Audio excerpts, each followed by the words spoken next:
How's everybody out there, man? How's everybody doing out there, man? In YouTube Landia, man. How's everybody doing out there, man? Salute to all you guys, man. That join the show, man. Every night, man. Appreciate you guys coming through, man. Um,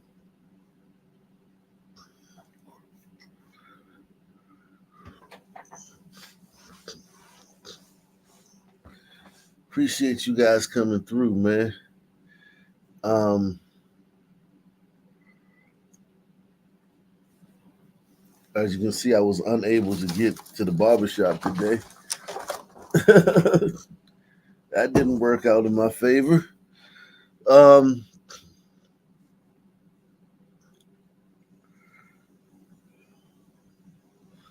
yeah, man. We in here, man. We the channel. This is the people's channel, man. The people's channel, man. The only channel for the people, man. The only channel for the people.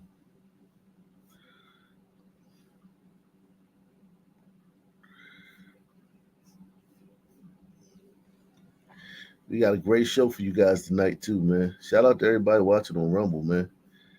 Um, Shout out to everybody watching on Ock Nation Gold, man. We also live streaming on Ock Nation Gold as well, man. Um,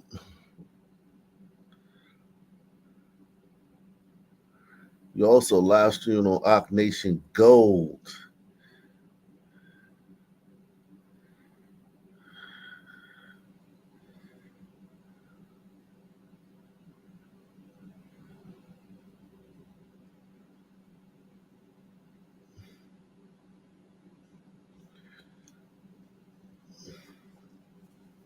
We in here though.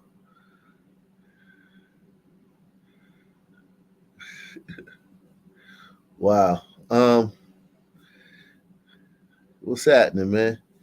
It's on the best YouTube of all time. Damn. Jeez. Oh man. All time. Yikes.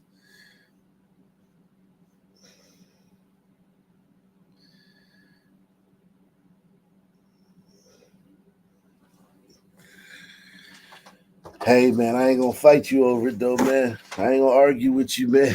Everybody's entitled to their own beliefs. Everybody's entitled to their own beliefs, man. This is the people's channel, man. I ain't gonna argue with you, man. You're entitled to your you're entitled to your opinion. You're entitled to your opinion, man.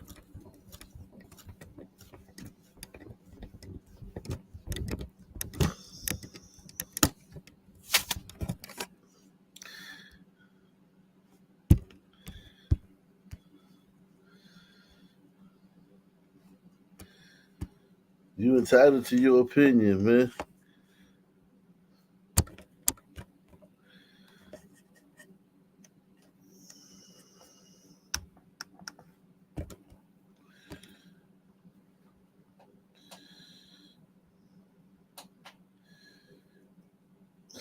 Shout out to my man Alexander Byrne. Check out Sun Hero Chris Patrick going to bed. Who's Chris Patrick, man? Chris Patrick.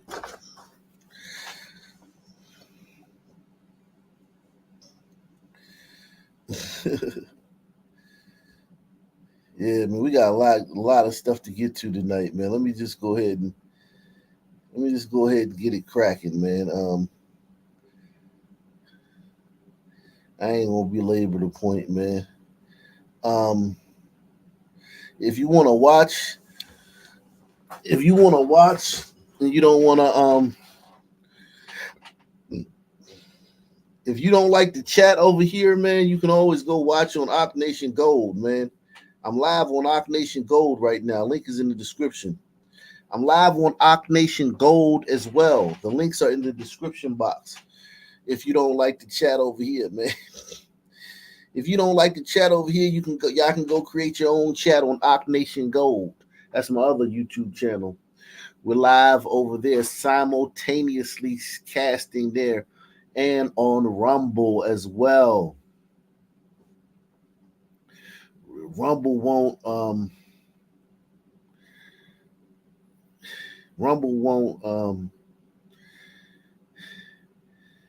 edit your comments, but and you can super chat, you can like, you can do everything over there too.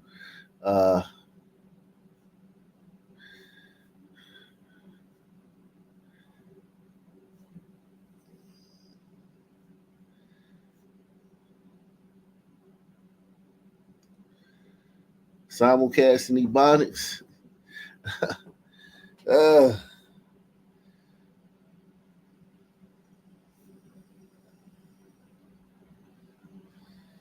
Yeah, so I just wanted to come on here and get some shit off my chest because for about the past, I don't know, 2 weeks maybe, I've seen a lot of black celebrities and media personalities and so-called journalists make it their business to try to shame and denigrate and shun and insult the intelligence of black men because they don't want to vote for Kamala Harris. They are actively out here villainizing black men for not wanting to vote for Kamala Harris. And I said it before and I will say it again. They think they own us. They think they own our fucking vote. They want us to believe that we have some sort of obligation to them, that when it's right for them, we should play identity politics and vote for her because she's black. And now they're pushing the narrative that we're dumb, that we're uneducated, we're misinformed, we don't know what the fuck's going on. And the crazy thing about it is, it's the complete opposite. The people who are running away from Kamala Harris are the people who are informing themselves, who are researching, that actually know what the fuck is going on and just not letting themselves be told any goddamn thing. That's the reality of the situation. So, I just it's astonishing to me to see it though, where you have these people, they sending out these black women and these bootlicking ass men, right? The Van Joneses, the Bakari Sellers, the Roland Martins, right? The DL Hugleys, even Plies, and it's a whole bunch of them who are trying to shame black men for thinking for themselves, because that's all they're doing. We're thinking for ourselves. They're just like when a slave owner didn't want you to learn how to read. Because once you learn how to read, you have knowledge, and knowledge is in power. And that's the problem. No, watch MSNBC. Don't do no thinking. Let us tell you what to think. Huh? Don't you want to see a black woman president?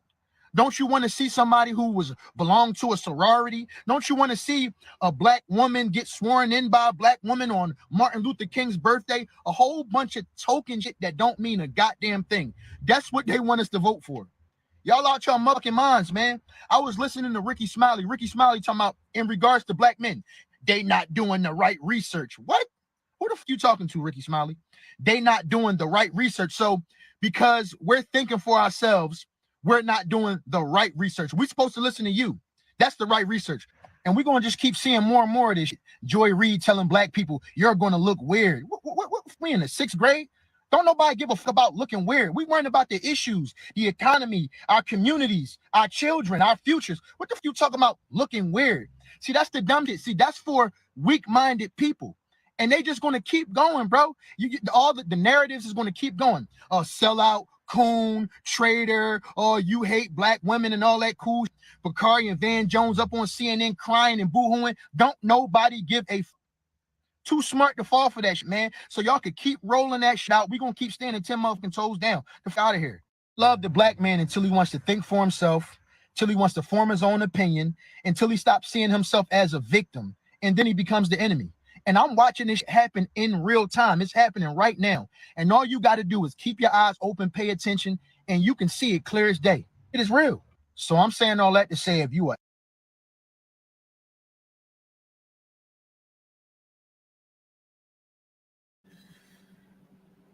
Sunman, man. Yeah, Kamala, man. Kamala, whatever the hell her name is, man. Whatever the hell her name is. I need this message to go out to our vice president who's running for president. I have heard all over social media about, excuse me if I say anything wrong, immigrants getting loans, money. It was hard for me to believe.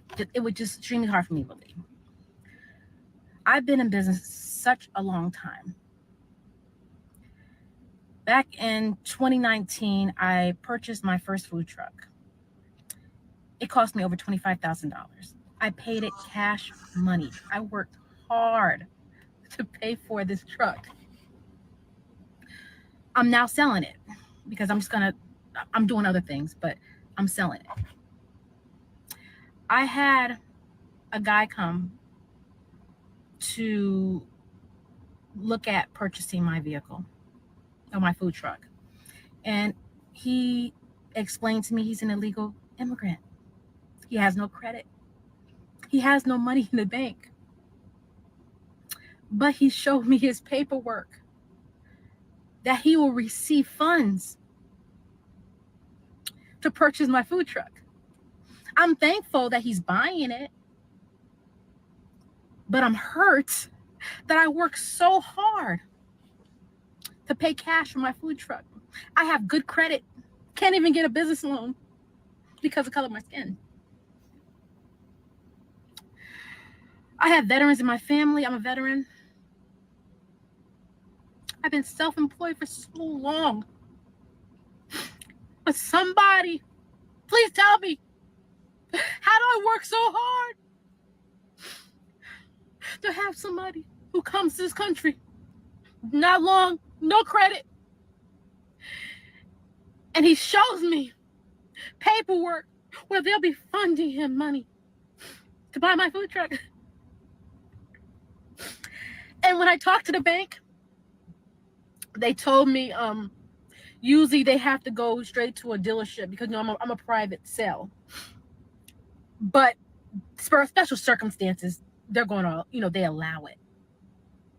But I need my president to tell me why I worked so hard all these years, all these decades.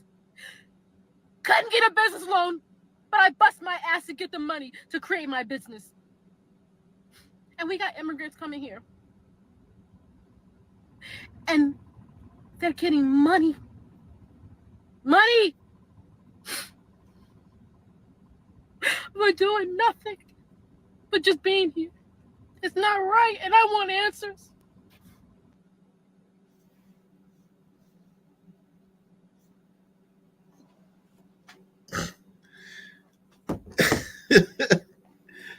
Hey, man, this is a tricky one, man, because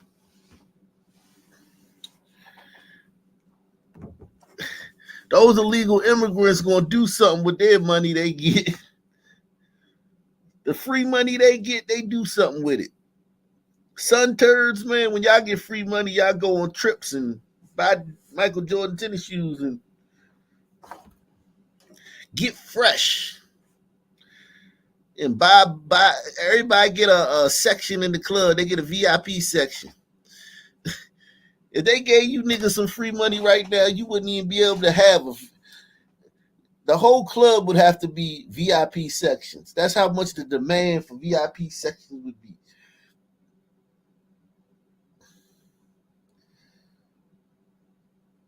Listen, man, those people are different than you, ma'am, and I understand her pain, man. Trust me, I get her pain.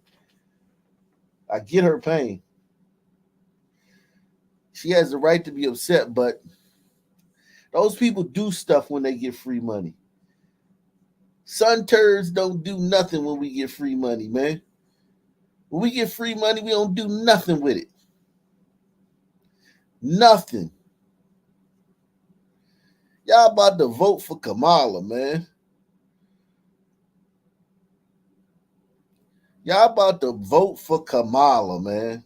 So cut it out. All your girlfriends, I bet she don't know one person that's not about to vote for Kamala. And Kamala's the one, she's the border czar. Ma'am, Kamala is the border czar.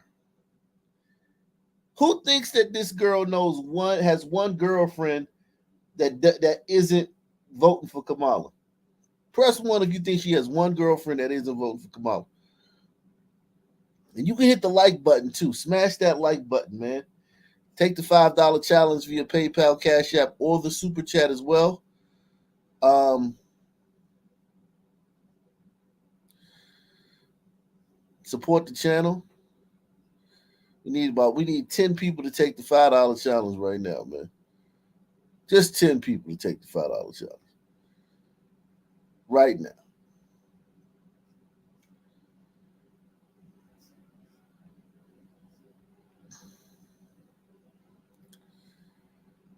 Yeah. If they gave you niggas that money that they giving these migrants, man,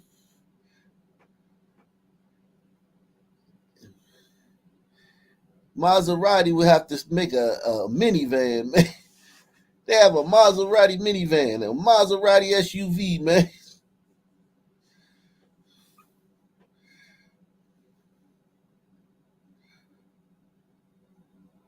You kidding me, man? Salute to Big Larry, man. Big Larry in the building. LRLRS. Big Larry in the building coming through. Shout out to JL. JL in the building, man. Listen, man, I feel this sister, man. But Kamala's the border czar. She's the one that's been in charge of the border the last 3 years. And y'all still gonna vote for her.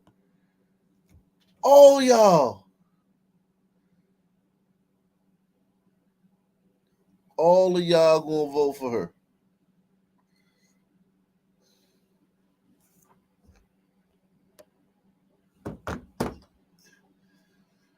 All of y'all are gonna vote for her.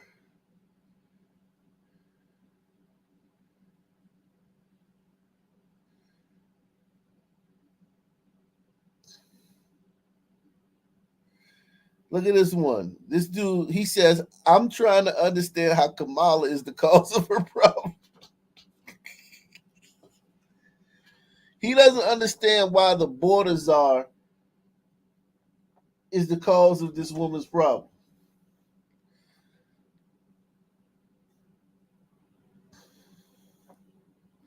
This agenda is not working at all. Everything she said is in no way connected or the fault of Kamala. Sorry, but this is the fail. Oh yeah, that's a great point, white lady. Angie G. She's still gonna vote for Kamala. That's true, man.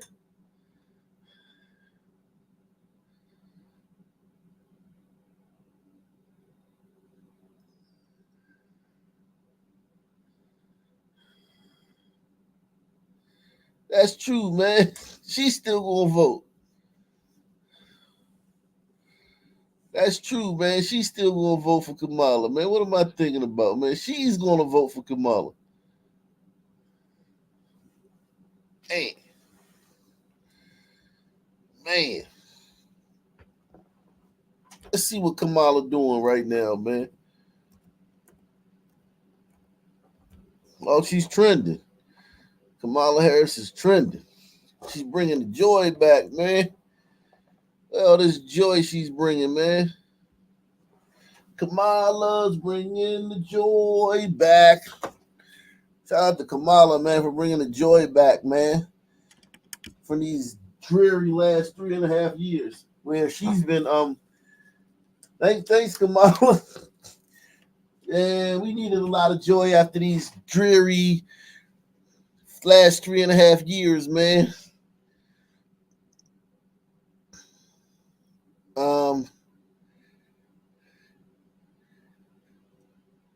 Oh yeah, Afghanistan. Well, we knew that was going to happen. The Taliban been back in control. The Taliban was in control. Taliban been back in control in Afghanistan since they left, man. Salute to Charles, man. Charles says the migrants are taking all of the Sun Man's reparations. That's why that's where the anger, yeah, they are. They told y'all they didn't have no money for reparations. The Democrats told you they didn't have no money for reparations. Oh my God. And they're calling people weird. This is the White House. This is their White House. They're calling people weird. Isn't that crazy? How they calling people weird? I don't get the obsession with this. Like, what's so good about what's so cool? When did a man dressed up like a woman shaking his ass everywhere become like cool? They like it's like, what is this, man? What is this? This is crazy. And they're running around calling people weird.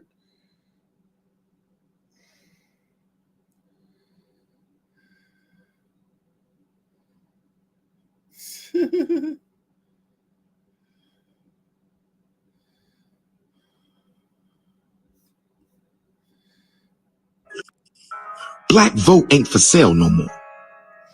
Black vote ain't for sale. We bartering on business. We standing on business. Bring us some tangibles or get out of my face. Ricky Smiley, I love you. But crying on the radio for Kamala Harris, my brother, that's an all-time low. Don't do that again, Ricky Smiley. Don't you get on your radio show and cry for Kamala. Don't you do that, my brother. If you want to cry for Kamala Harris, if you want to cry, Kabama. He called her Kabama.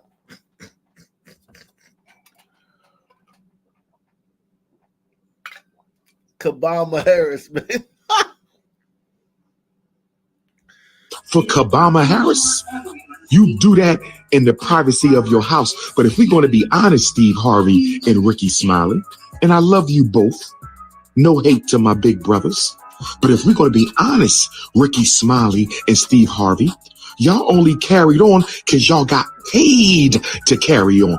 Can we please be honest? Can we see? I want y'all to understand, overstand, and understand what King Kong is talking about. Y'all carried on because y'all got paid to carry on. Kamala Harris and the Democratic plantation is paying you celebrities, paying you to shame black people into voting. Y'all know we not going to get nothing out of that vote. Y'all know we not going to get nothing out of that vote.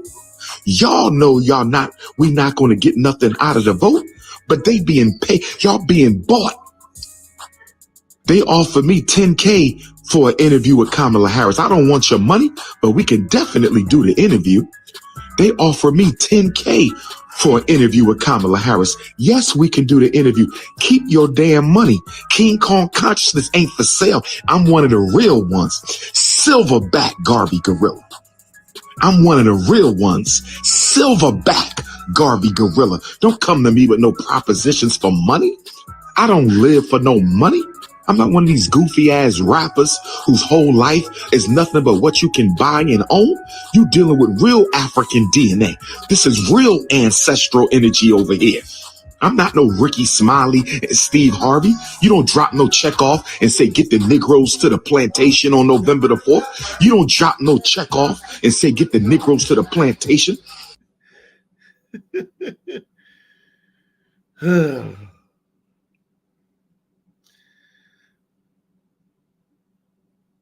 Shout out to Jimmy Fields, man. Productions, man. He said, can't get a loan either, but I can take the $5 challenge. Yeah, man.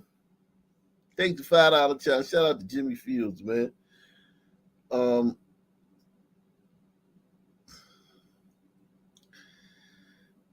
Salute double time, man. Salute to Jimmy Fields, man.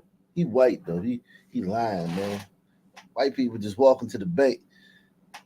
They walk into the bank and they get offered a loan while they standing in line. Salute to Kimberly Ashcraft, man. She says, best channel on YouTube. Love the show. You and the people who regularly join the panel have me laughing till I can't breathe. Love it. Shout out to you, Kimberly Ashcraft, man. Salute to you, Kimberly Ashcraft. President Biden always said that he wants you to be the last person in the room, particularly for big decisions, just as he was for President Obama. He just made a really big decision. Afghanistan. Yes. Were you the last person in the room? Yes. And you feel comfortable? I do. A grim reminder of one of the worst moments in U.S. history. American-made armored vehicles, helicopters, Humvees, other sophisticated weapon systems rolling through the streets of Kabul. And you feel comfortable? I do. Remember that? $85 billion terrorist parade with equipment surrendered to the Taliban. And Joe Biden and Kamala Harris, thanks and courtesy to them. It's been there now 3 years since the Biden-Harris administration haphazardly, dangerously, sadly abandoned Bagram Air Base. And you feel comfortable? I do. Leaving Americans and our allies behind enemy lines to fend for themselves. And you feel comfortable? I do. 13 dead Americans. And you feel comfortable? I do. Joe and Kamala promised not to leave Americans or our allies behind. Joe, looking at his watch, you might recall, with the 13 U.S. service members and more than 150 others losing their lives. And you feel comfortable? I do. Mass chaos unfolding at Kabul's international airport. And you feel comfortable? I do. And American weakness was projected around the entire world. And you feel comfortable? I do. Kamala Harris, she signed off on all of it, even bragged about being the last person in the room with Biden making that decision, planning that withdrawal.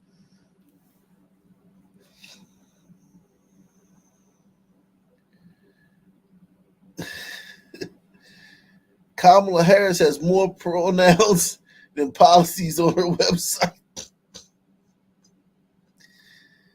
Damn.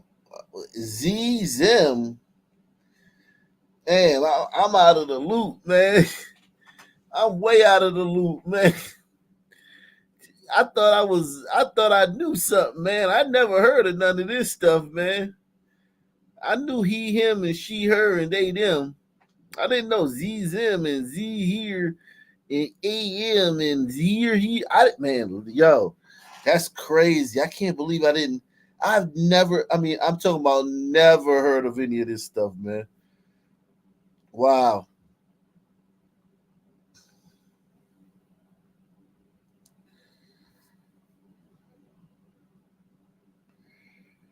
$20 old. Why is a one-bedroom apartment $600, $1,600? Like, oh my God, for 500 square foot. One at a time, I said. Yeah.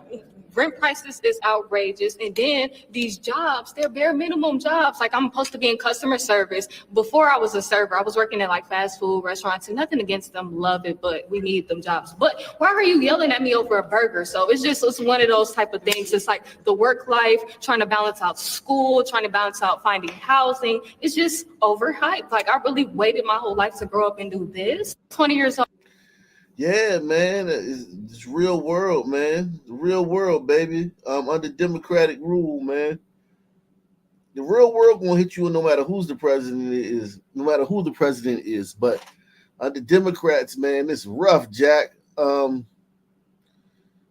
It's similar bill made its way to the president of the United States, President Biden. Would he sign that? Is that something that's something he's embraced before? Oh, absolutely. Look, this is something that the president supports. He supports eliminating taxes on tips for service and hospitality workers. Thanks, Corinne.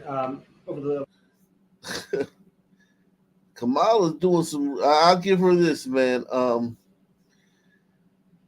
She's playing hardball, man. She's sticking to the script. She's not doing any interviews, and she's calling Donald Trump names and trying to like bully him and JD Vance, and she's paying celebrities. She's not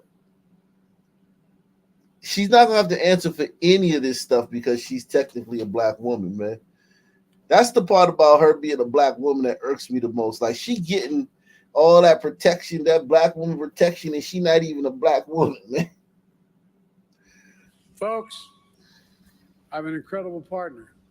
The progress we made, she's going to make one hell of a president.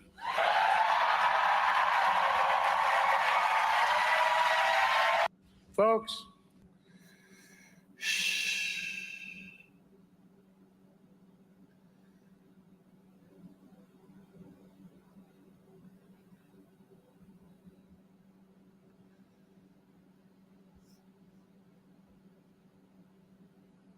it's very simple.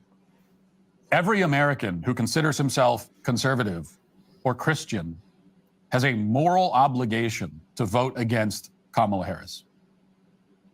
This is a bad person, and she is part of a regime, more importantly, that has very bad, very evil designs for this country.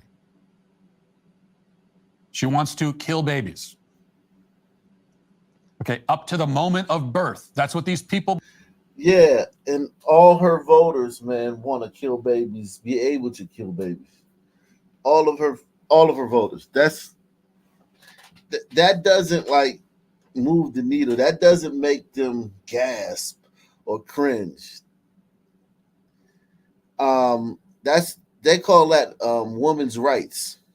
Shout out to What in the World TV. He says the Sun money is not going far. 90% stays in the US. Their money is going back to their country. Plus, you were first in line to get reparations. Yeah, they do send a lot of money back to Mexico. I forgot what the number is, but it's some huge number how much US dollars sent back, like via Western Union and Cash Depot and all these different places, wired, how much US dollars wired back into Mexico, what percentage of their economy that is. It's a huge number. I don't have the number offhand, but I know it's a huge number. It was shocked me when I saw it. But I used to be in Western Union a lot. I used to be in these little places where people come and wire money a lot. And Africans, it would always be Africans and Mexicans, and they're wiring money all the time. Shout out to Michael Brown, man. Believe it. Fully born infants. She wants to destroy our national sovereignty. She doesn't believe that we have a right to national sovereignty. She wants to indoctrinate our children into an ideology of self-harm and confusion. These are the people who want to release violent criminals onto the streets, to continue to destroy our communities. And in every other sense, they are actively working against everything we claim to stand for. So whatever you think of Trump, I mean, even if you have the most unflattering view of him that a reasonable person could possibly have, he is not part of that agenda. And if you are voting for that agenda, you are actively participating in the evil. You are supporting it. You are helping it to gain and retain power. And that you're doing all of that to get back at Donald Trump because you don't like him at the expense of our country, that just makes you a fool at best. At best. This is not about being loyal to Donald Trump or any other politician. Politicians don't deserve our loyalty. I don't care about that. And then that's where you lose me, because that's a caveat. That right there is a caveat. That right there is a concession. That right there is like, all right, hey liberals, I'm not all the way in on this guy, but that's like that's a signal to liberals. Liberals see that as weakness, because liberals, I thought I was arguing with my wife the other day. I was like, yo, you don't like Trump, but you voted for John Fetterman. And she couldn't say anything. You voted for John Fetterman, a guy who couldn't put a sentence together. He had a stroke and he couldn't put a sentence together. He didn't know what day it was half the time. Big Shrek looking dude that just didn't wear hoodies all day. He used to show up to every campaign event in a hoodie. And couldn't put two words together because he had a severe brain injury from a stroke. She voted for him. That's how they play. They don't give caveats. They don't play this, hey, I'm not as bad as you think thing. If this was a liberal, the liberal would have said, shit, I love Trump. Trump's my guy. Fuck you if you don't like Trump. I'm all in with Trump. If you don't like it, go fucking piss up a rope. Press 1. But conservatives are weenies, man. Listen to this shit. At the expense of our country, that just makes you a fool at best. At best. This is not about being loyal to Donald Trump or any other politician. Politicians don't deserve our loyalty. I don't care about that. This is about loving your country enough and caring enough about your children and their future to put your feelings about Donald Trump to the side and cast a vote against this regime that has already done incredible harm. Nah, man. You just tell them, yo, I'm rolling with Trump. Fuck the other side. You gotta be firm, man. You can't be like wishy-washy. Now, and listen, this guy's a soldier. Shout out to Matt Walsh, man. He's a soldier out here on the internet. He does great work. I'm just trying to help him see his blind spot, man. That right there, one thing liberals do, they pick up on weaknesses, man. They're predatory. They commit 90, probably 80% of the crime. At least 80, 90% of the crime in this country, violent crime, at least, is a liberal of any race. Mostly one race, but all races of liberals commit most of the crime. They do most of the drugs in public. They do most of, I bet you go down Kensington, I bet you 99% of the people are nodding off on Kensington in Philadelphia are liberals. I bet you can't find a conservative over there nodding off in the middle of the street in Kensington, Philadelphia. They're responsible. If you go to an abortion clinic, I bet you 99% of the women there are going to be liberals.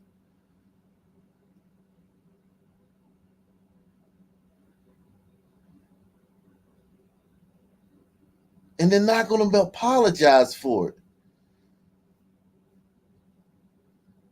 To this country. And we'll do a lot more if we don't stop it.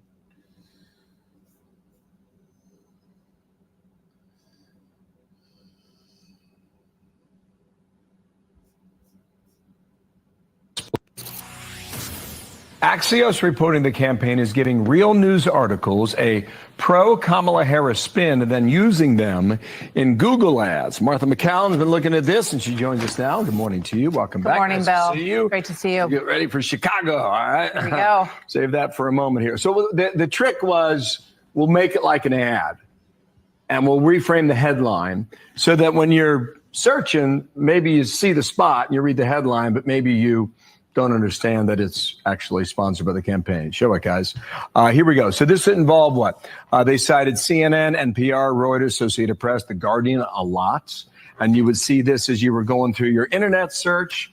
And, well, that's cheating. Wow, it is.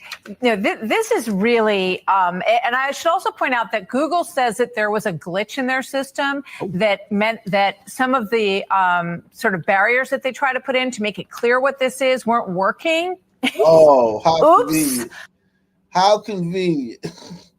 How convenient.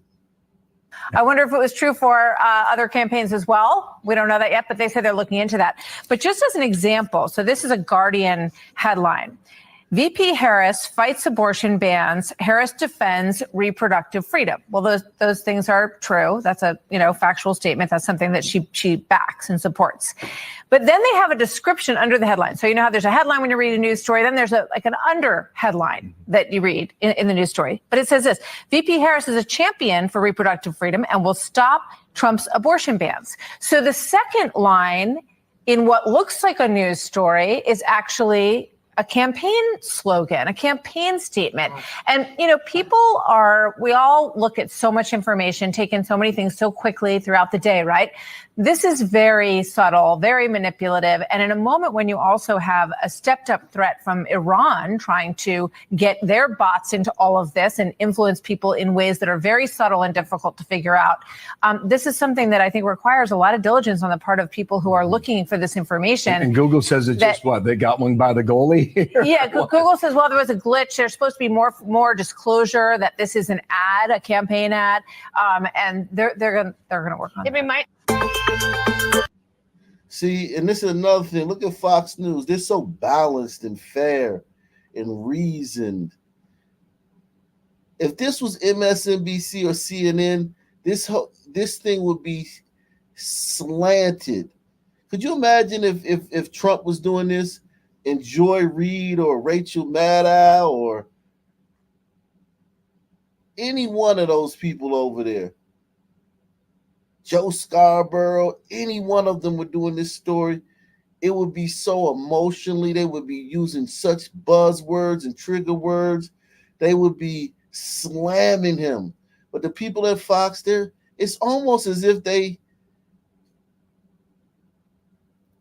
just middle of the road. It's almost as if they don't have a dog in this fight. When I listen to this Fox News, I wouldn't know who they were for. I wouldn't know whose side they were on.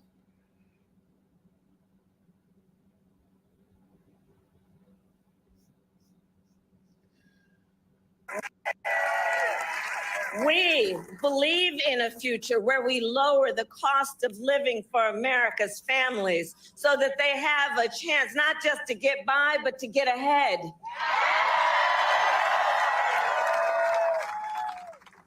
Because while our economy is doing well by many measures, prices for everyday things like groceries are still too high.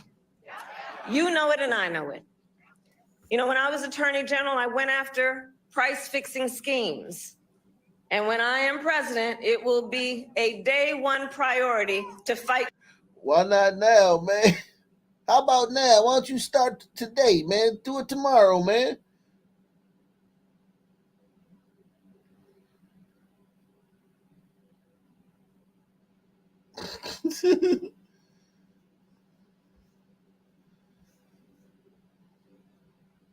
I talk about it being halftime in America. We're a touchdown down, and I kind of like the idea of being a little bit behind. You're a touchdown down? You're in the fucking White House now. Wow. They're selling themselves as the underdog, as they're little. Yo, you're talking to the vice president. What do you mean you're a touchdown down? I talk about it being halftime in America. We're a touchdown down, and I kind of like the idea of being a little bit behind. Well, I'm looking at Coach Walls right now. I'm looking at Coach Walls.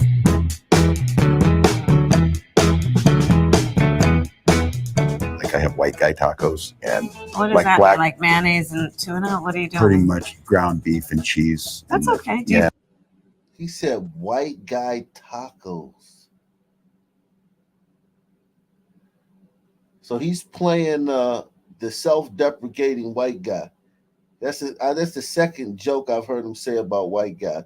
So the self-deprecating white guy. So he's going to be Peter Griffith or Homer Simpson or American Dad. He's going to be that and let the black woman be the genius and shit.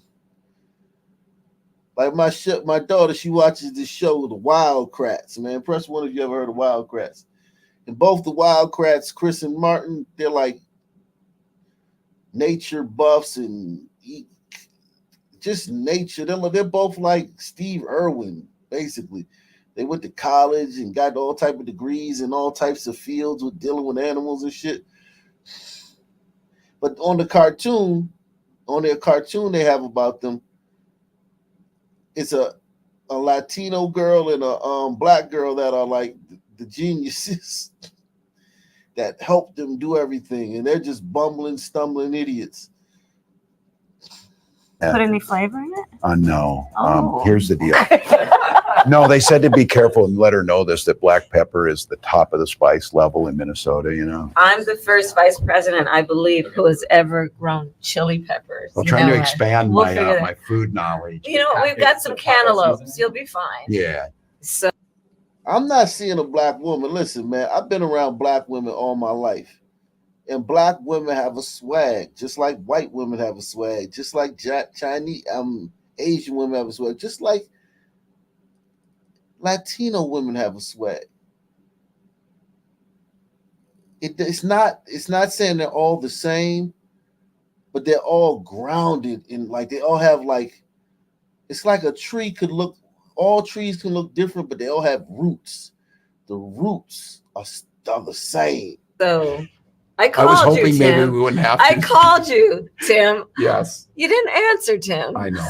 What happened? The most important call of my life. It popped up, and we didn't recognize the caller ID. And it went to voicemail. Hi, this is Jim. I'm not able to answer. There you go. Thank you. Hey, Tim, it's Kamala. I really want to talk to you.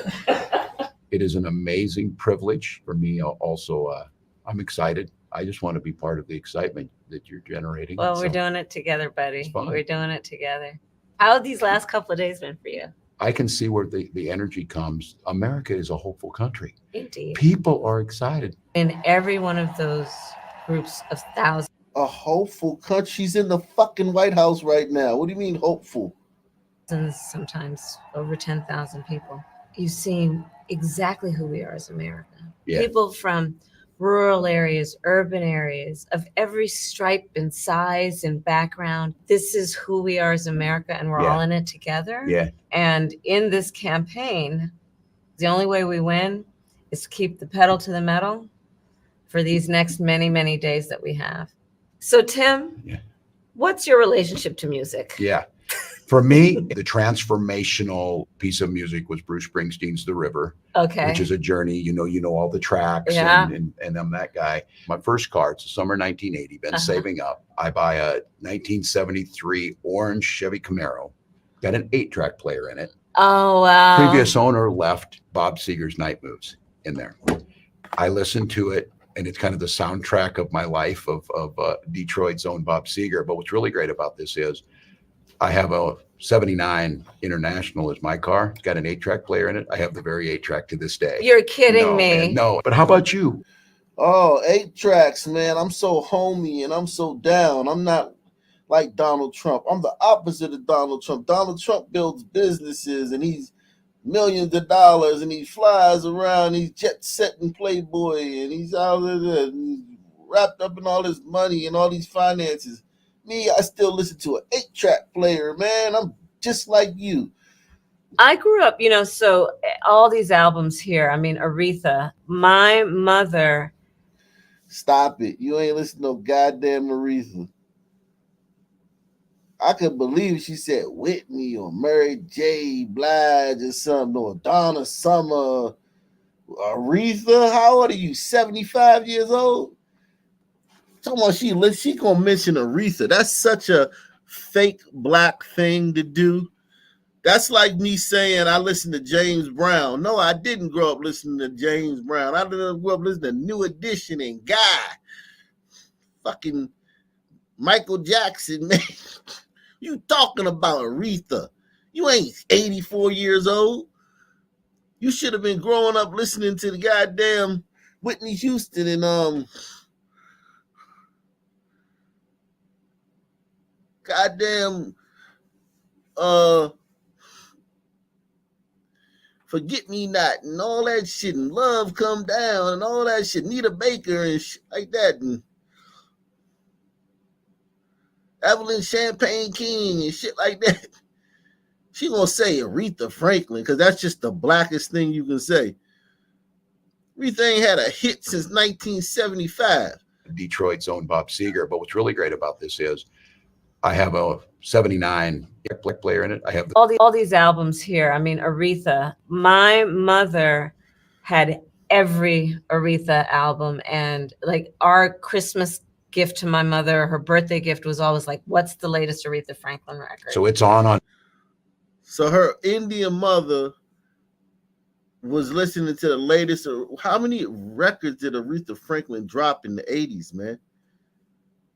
By the time the 80s came along, they were pushing new stars, man.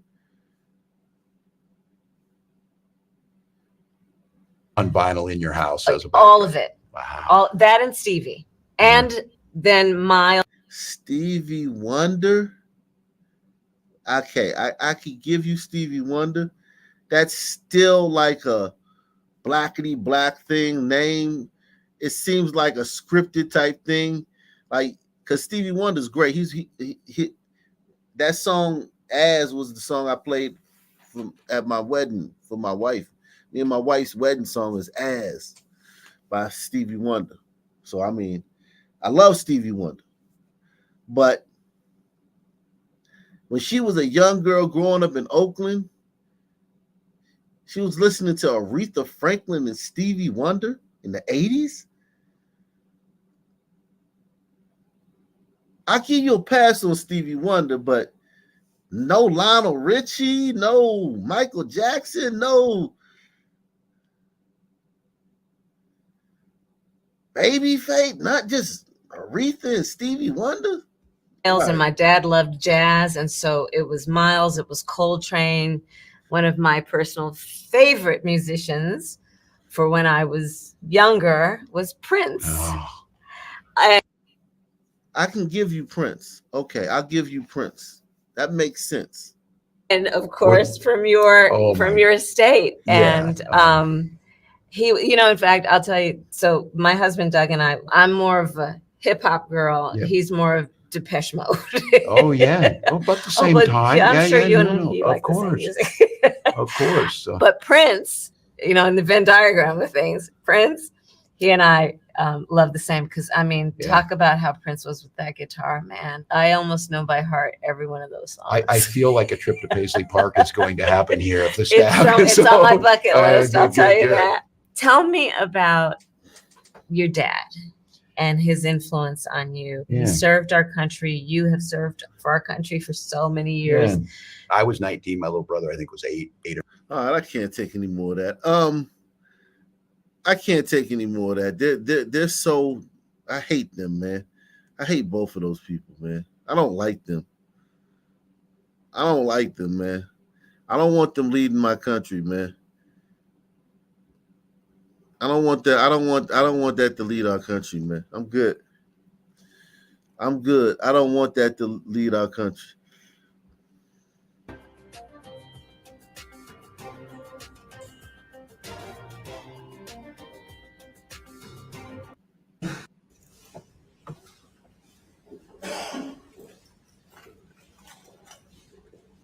Happening in Sangamon County, what's happening in Springfield?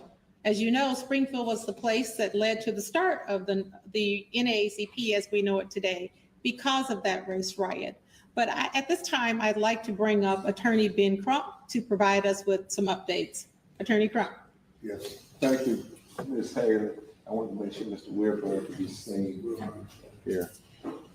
Good afternoon. I'm Attorney Ben Crump, along with Attorney Paul Grink, Attorney Nala Jackson, Attorney Hightower, and we also have present with us a great civil rights lawyer, Tony Ramanucci, who also served as co-counsel for the family of George Floyd and Tyree Nichols and their tragic demise at the hands of law enforcement. And we're going to talk about just a few things because it's still very emotional and a lot of things are going on right now. Number one, this is our first time responding. We got all your requests about the retirement of Sheriff Jack Campbell.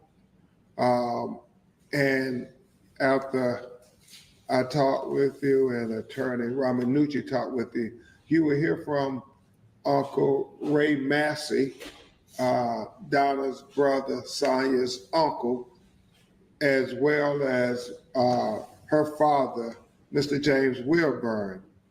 Also present with us are Malachi and Summer.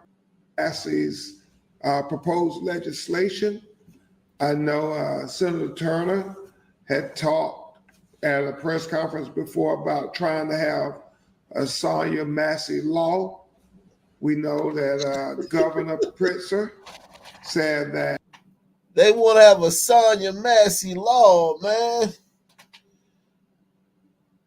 Well, what is the law going to be? That you can't shoot somebody who tries to throw hot water on you? Like, what, the Sonia Massey law? Listen, white folk, man. The fact that you let these Negroes cry racism to you all the time, you feel bad. These Negroes literally can get laws, man, for anything, man. They have the ability to make laws. How can you be marginalized when you can just make laws about stupid shit? Try making a law in an Arab country, Negro. if there was good legislation presented to him in the name of Sonia Massey and the family approved, that he would be willing to sign. I just want to take a moment to thank Governor Pritzker for his leadership in this matter. He was very sensitive when he met with the family of Sonia Massey. He said that he wanted to make sure that there was justice and accountability for all citizens of the state of Illinois, and that Sonia Massey and her family would be no exception. And he has lived up to that commitment to the family of saying that we're going to keep pushing for justice and accountability. So we thank you, Governor Pritzker, and Lieutenant Governor, for demonstrating very effective leadership in the wake of this crisis. At this time, that legislation, what we talk about is something that's going to be important, because it will not just affect Sonia Massey's family, but it will affect all the citizens. And I know Attorney Ramanucci and I helped work on the language for the George Floyd Justice and Policing Act that passed in several states, but is sitting in purgatory up at the United States Congress, while we continue to see innocent American citizens killed unjustly. But that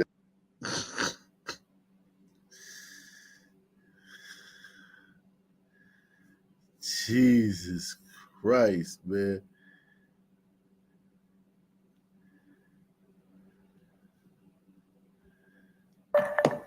A judge in Detroit is off the bench after standing by his decision to put a 15-year-old girl in handcuffs. Okay, so check this out. That girl was on a field trip to his courtroom. You fall asleep in my courtroom one more time, I'm putting you in the back, understood? The only thing you'll learn about my courtroom is that I am not a toy. I'm not to be played with. The teen was with a nonprofit summer program. That is Judge Kenneth King. He removed her from his courtroom, then ordered her to put on a jail uniform and handcuffs, and didn't stop there. I'm thinking maybe she needs to go to the juvenile detention facility. You do understand that we have a jail for kids. So do I have any reservations? Do I think I was heavy-handed in what I did?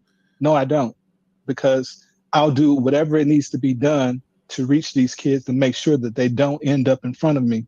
So that was. Yeah, I mean, I think putting her in the jail uniform and everything. Listen, man, if this was my daughter, man, I would be upset. But if he had just told her, like, if he had just been like, look, if my daughter was acting up and being, disrespectful, and he like made her wear the jail uniform, okay, fine. I'd be like, that show her life is real, man. Show her how real life can be. But then threatening to send her to juvie, man, that's psychological trauma, man. He went too far. But back in the day, man, that wouldn't have been too far. Back in my day when I was coming up, that wouldn't have been too far. That wouldn't have been too far. Nobody would.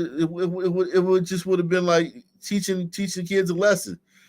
I think he had a spark when he started, but now he's just garbage. He went too far with it. But I get where he was going in the beginning, but then he went too far with it. My own version of scared straight.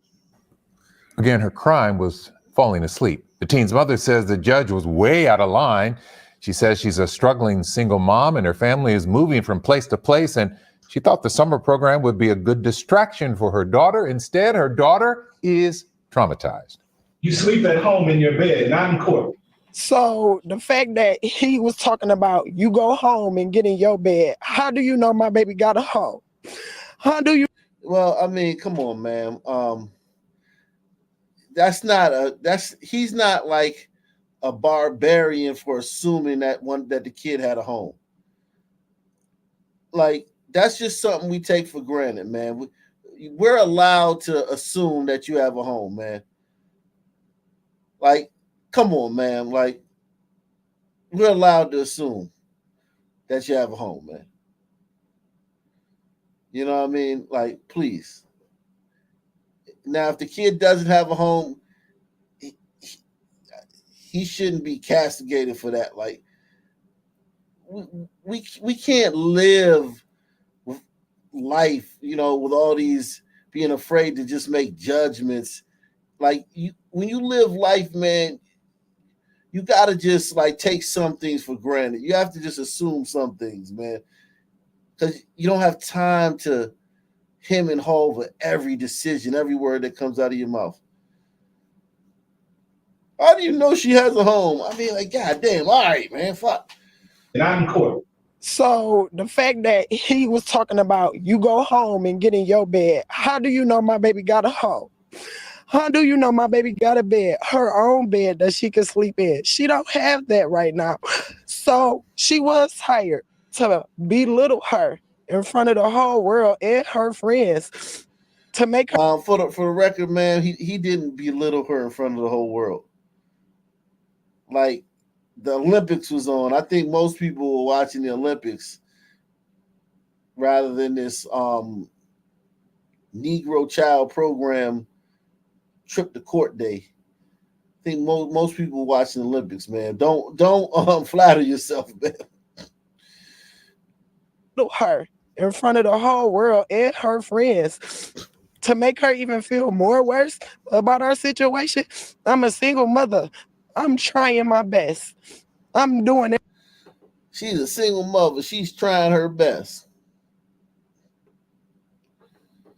Ma'am, as a single mother, man, you one of the black people that do get the migrant package, man. You get the same stuff the migrants get, man, when they cross the border, man. You should like, where are you? Do you got a Section 8 voucher? Are you on the list? Do you get rental assistance? You get food stamps, WIC, TANF. You ain't signed up for none of it. You got a social worker? You got a caseworker? Man, you should have all that shit, man. I don't want to hear that I'm a single mother, I ain't got shit. I know single mothers in her state. Single mothers that, take the that don't have the skills, you know what I'm saying, to have a good job and whatnot. Those single mothers are well taken care of, man, if they want to be, man.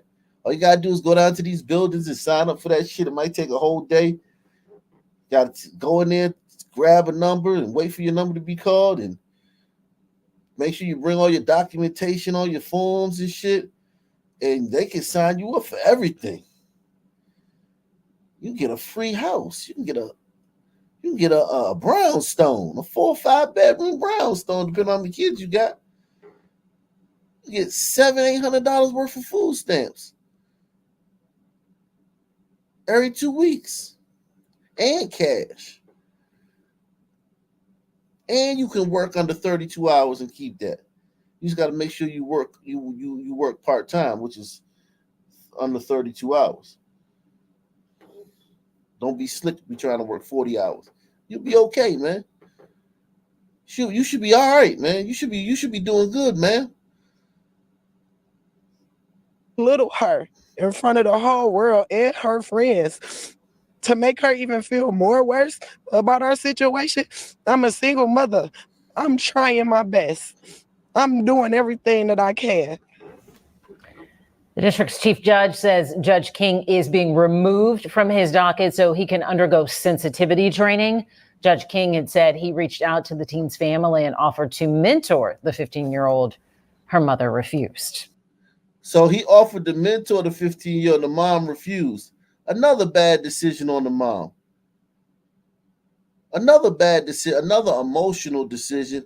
But if you got a judge who's willing to mentor your daughter, if you got a black judge who's willing to mentor your daughter and you refuse over some emotional shit because he said something you didn't like or he did something, listen, that's a connection, man. You need connections in this world, man. You need to know people, not just Pookie and Ray Ray that you can call to come shoot somebody. You need to actually know people in this world. That was a bad, terrible decision, Mom. Her training. Judge King had said he reached out to the teen's family and offered to mentor the 15-year-old. Her mother refused. Bad decision, man. I'm sure you may.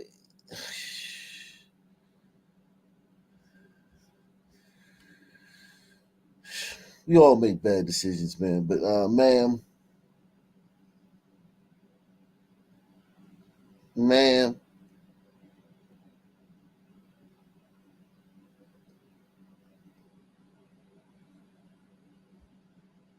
Video shows the shocking moments bullets narrowly missed a UFC fighter here in Jacksonville. Ramon Taveras says he's had to leave the state for his safety. As News4Jax reporter John Acebes shares, the shooting also brings back vivid memories for Taveras about his brother who was murdered back in 2019. Hey. That is UFC fighter Ramon Taveras walking out of his mother's house on July 29th near Southside Boulevard in Atlantic. That's when I heard the first shot go off and I ducked. Seconds after he went outside, he was met by gunfire. To be honest, man, as soon as that happened, I thought I was dead. I thought I was going to die. Taveras says he grabbed his own gun and returned fire.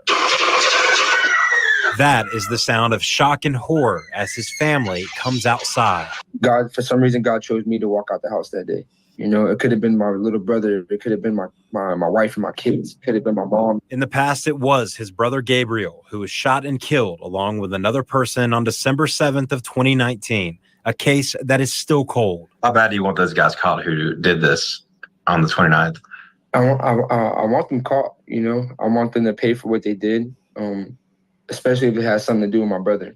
You know, we've been waiting for some type of closure, and that haven't happened yet. And that will bring a lot of peace to me and my family, you know. I reached out to the Jacksonville Sheriff's Office about the case and was told through an email that detectives are working through available evidence, which may include surveillance video in an effort to identify the circumstances and potential suspects in the case. Once identified and vetted, we would push any available information or video to the community if doing so may identify the suspect. I'm standing at the corner of Bradley and Hilltop where the shooters pulled up in a car and opened fire.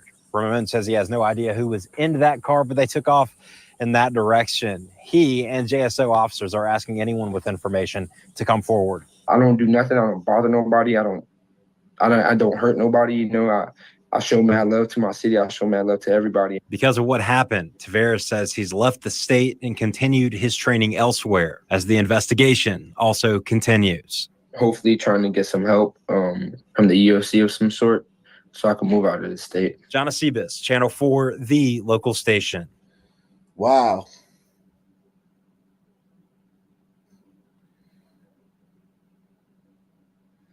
Wow. Um,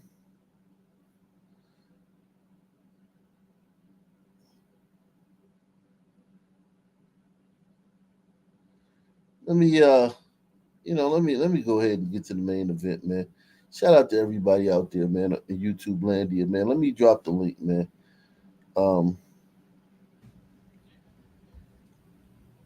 And then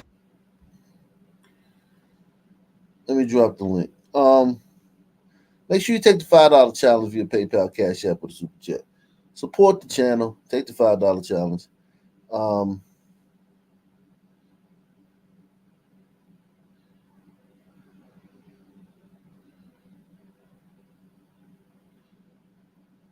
If you're entertained, only if you're entertained. Don't take the $5 challenge if you're not being entertained. Let me drop the link.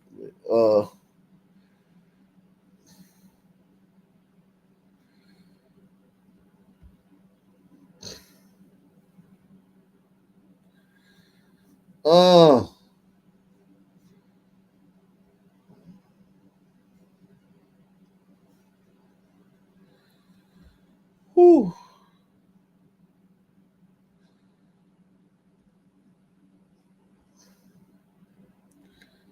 Yeah, man.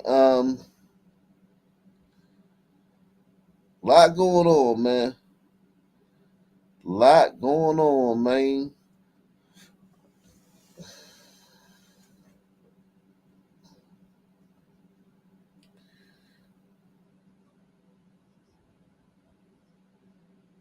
Let's see.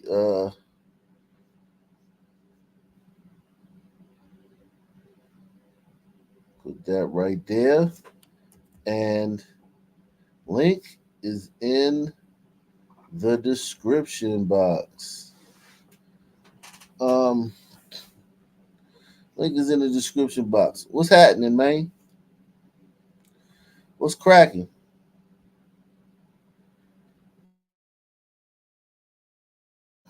My All right. fault. What's cracking? Yo, did you get my message?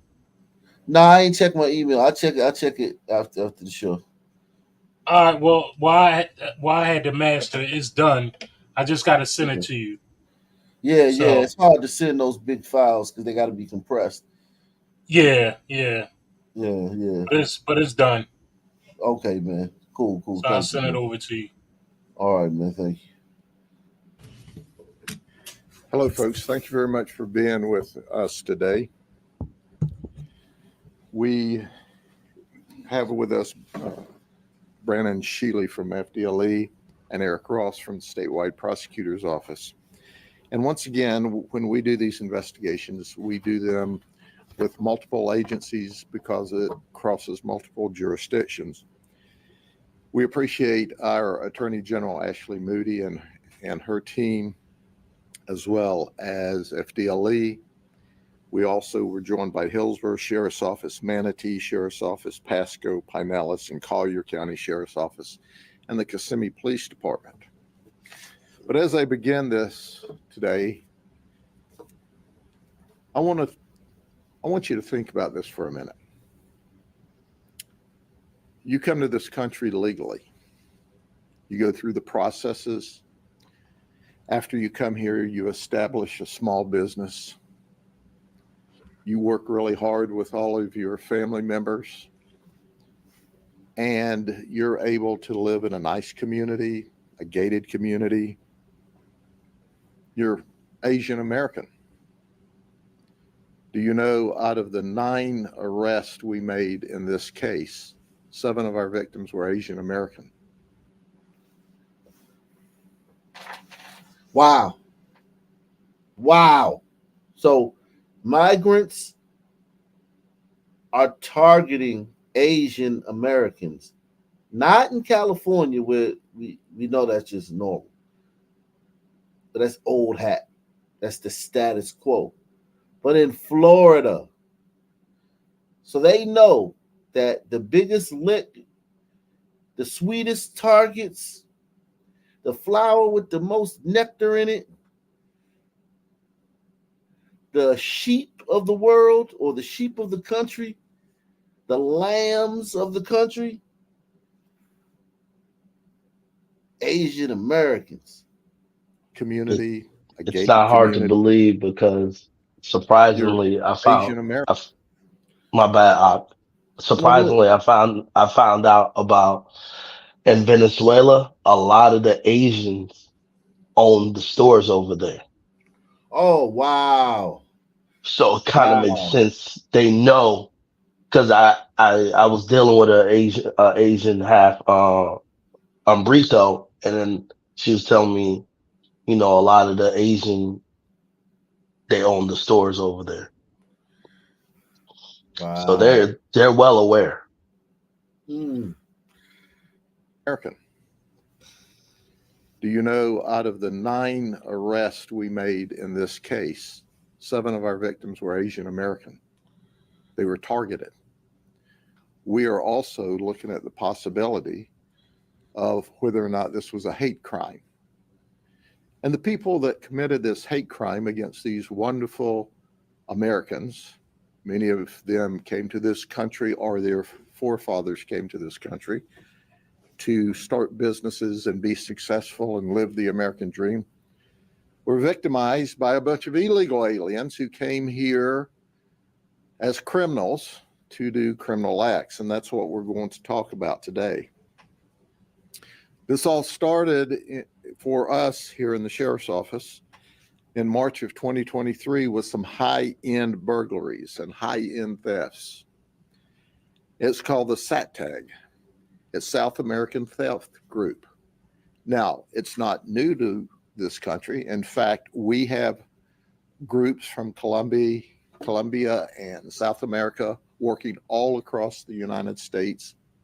Wow. South American Theft Group, SATTAG. They're everywhere. In Kamala, the borders are.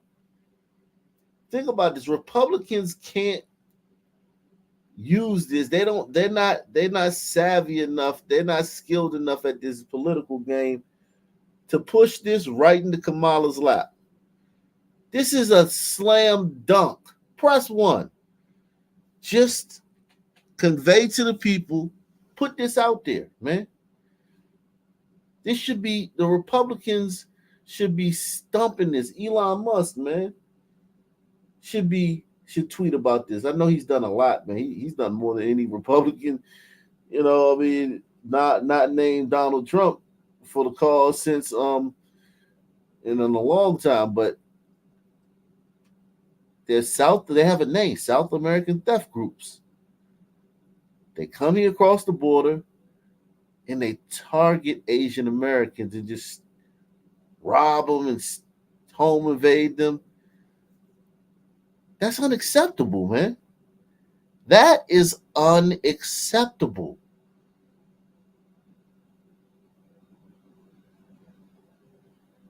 You can't have that. And you can't tie this to Kamala in the court of public opinion. You don't deserve to win. You suck. As we speak, they're focusing on high-end houses. They're focusing on business owners, local business owners. And these 4 folks that I'm going to talk to you about for a few minutes, guess how they all got here across the southern border? They're all here illegally. Well, some of them are not here, and I'll explain that. Salute to Ricky Bobby. He said, sometimes all a man can do is sit back and watch the world burn. Yeah, man. Play your little harp, man. Your fiddle. Watch the world burn, man. Shout out to Latino for Trump, man. He says, challenge accepted. Thank you, brother, for the show. Salute, man. This is unacceptable, man. At least a campaign ad. Something, man. This got to be like, this is a bullet that if you leave this bullet in your gun, if you don't bust this bullet before the election is over, you don't know how to play this game. Could you imagine if immigrants were coming here in targeting, let's say, blacks or LGBT. And it was because Republicans had opened the border and let anybody come in. Could you imagine? It's all you hear about. So while you have a group of Asian Americans that came here legally, or their parents did, or running beautiful restaurants, you have this group of folks who have stolen, that we've documented, just about $1.7 million from them in cash, in jewelry, and high-end jewelry, in clothes. And think about this. What makes these folks so really, really dangerous? They are professional burglars. This is organized retail or organized criminal conduct at retail facilities such as our Asian American restaurants. What's interesting about this is they go to the restaurants and they photograph the outside of the restaurant, the inside of the restaurant. They not only photograph the restaurants, they determine who the owners are. They do their due diligence. They search the public record. They identify the owners. They set up surveillance and counter surveillance. They follow these people to their homes. Then they photograph their homes. And they look at their alarm systems. And they look at the cameras in the neighborhood. And they have Wi-Fi jammers and ways to bypass alarm systems. And then once they have their victims patterned, then they attack. They will dress in burqas. They will dress in lawn maintenance equipment, uniforms, like they're there with the lawn service. They will ride scooters through the neighborhoods. They'll be wearing jogging clothes. And once they see that the path is clear, that's when they break in and steal large amounts of items.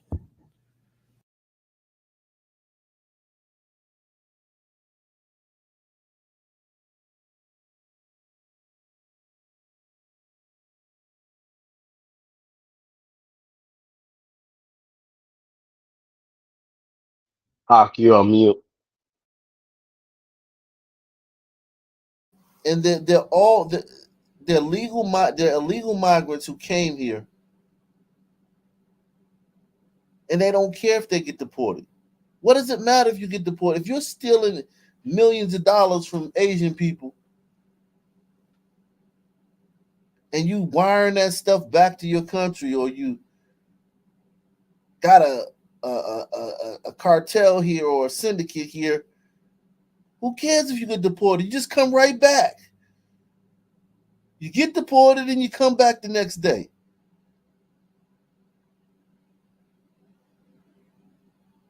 This is only the beginning of, or this is only the this is like an iceberg. This is the part of the iceberg that you can see. But the 99% of the iceberg is submerged. If they're doing this, if they're coming over here and setting up South American theft groups, SATTAG, imagine what else they're doing. And then you don't have to worry about getting deported. Because getting deported just means you have to fucking come back. You just have to get back into the country, which is very easy. You're not being in prison, you're being deported. What if they start taking little kids and they set up a South American child trafficking ring, and they send people over here. They come get kids, and then they ship them back to South America, or they smuggle them back to wherever, or they have places over here where they do whatever they're gonna do with the kids. Or this is completely. Who's to say that's Not not what. happening now? Right, no doubt. But what I'm saying is like when it comes out, like when they finally do the bust or whatever, or they tell us that it's happening, because it's like, yo, this is crazy. This is crazy. These people are using America like a lick. They're basically using the border as like kind of like when sons go hunting in a sons from a city may go hunting in the white areas, fertile hunting ground. These are people that from other shithole countries in the Americas and Central South America, and this is their rich white neighborhood or their upper class neighborhood that they go hunting in. And then if you catch them, you just send them back. This is unacceptable, man. This got to be put at Kamala's. Kamala's got to answer for this. You got to beat her over the head with this. She's the border czar the last 3.5 years. Here's what we know. This group, we've solved one burglary. Pasco solved one. Pinellas has solved one. Manatee solved one. Hillsborough solved 5. And Collier County has solved one. That's the $1.7 million in loss. But there are many other burglaries. And in addition to that, these folks came through areas like Kansas and New York, and we suspect when this video and this press conference is released, we'll have law enforcement detectives scratching their heads who are working high-end burglaries, going, my goodness, that's the exact profile of what I'm looking for as well. It's scary when you think about it. Once again, these folks come here and they have successful businesses. And it's reported to us at least one of the businesses has been totally wiped out. In fact, they're not even open any longer. And then we get to the point that I want to make. The key to solving this crime all began with a simple traffic stop by a deputy sheriff assigned to Eagle Lake in Polk County. One of our deputies stopped this car for a traffic violation. We were able to put all 4 of these people together in the same car. And we made the appropriate charges, but more importantly, that young deputy documented everyone that was in that car on that day. Our detectives who had been working diligently to solve this, because these burglars are very, very good, said we've got our toe into the door now. So our team set up with FDLE and the Hillsborough Sheriff's Office. We followed these folks and we followed them from their home in Orange County in 2 different vehicles. As they came through Polk County, they stopped in Plant City. Guess what they did in Plant City? They started surveilling their next victim. So we watched that, wondering if that's where the hit was going to be. Then they left there and went further into Hillsborough County, into the unincorporated area. Well, okay, so we get the gist, man. This is unacceptable, man. Unacceptable. You can't have this, man. You can't stand for this, man. Because they'll take that as weakness and they'll just give you more of that shit. All they're gonna do is give you more of this shit. Unless you nip it in the bud, man. You gotta nip this shit in the bud. Wow. Across Florida, 2 men are behind bars after Hillsborough County deputies say they followed a couple home from a casino, shot them, and robbed them. And the horrific ordeal was captured on Ring doorbell video. Yeah, we did this the other day. We did this one the other day. We did that one the other day.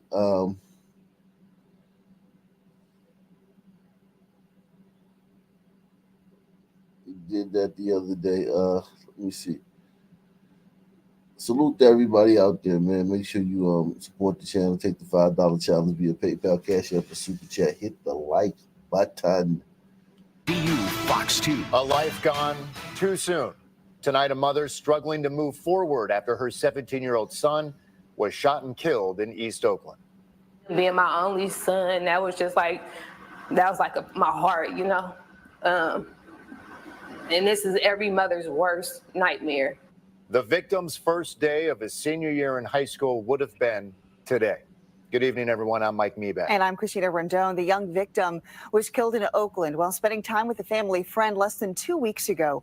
New at 10 tonight, KTVU's Amber Lee is live in Oakland after speaking with his mother about the loss. Amber. Christina, mom has a message that gun violence should never be accepted as being normal. She's urging parents to talk to their children about resolving differences peacefully. He always found the light in any situation. He was very intelligent. Tawana Grant is struggling with grief over the loss of her 17-year-old son, Kenny Huff of Berkeley, to gun violence. Him being my only son, that was like my heart, you know. And this is every mother's worst nightmare. On August 2nd, just after 6 p.m., police say officers responding to a shot spotter alert found the teen suffering from a gunshot wound on Garfield Avenue in East Oakland. He died at the scene. Mom tells me Kenny had been visiting a family friend there. She says he had gotten in an argument with someone he knew outside the home, and the situation quickly escalated. Police say so far, no one's been arrested and that the investigation is ongoing. I'm trying to take it day by day. Look at Chink. Kenny is seen here riding his bicycle with his 3-year-old nephew just days before he was killed. His mother tells me he was close with his family. He had played football at Berkeley High. The teen was set to start his senior year at Berkeley Technology Academy. His first day of school would have been Wednesday. It was quiet. Kenny's school counselor, Sophina Jones, says it was a somber first day of school as students and staff coped with the loss.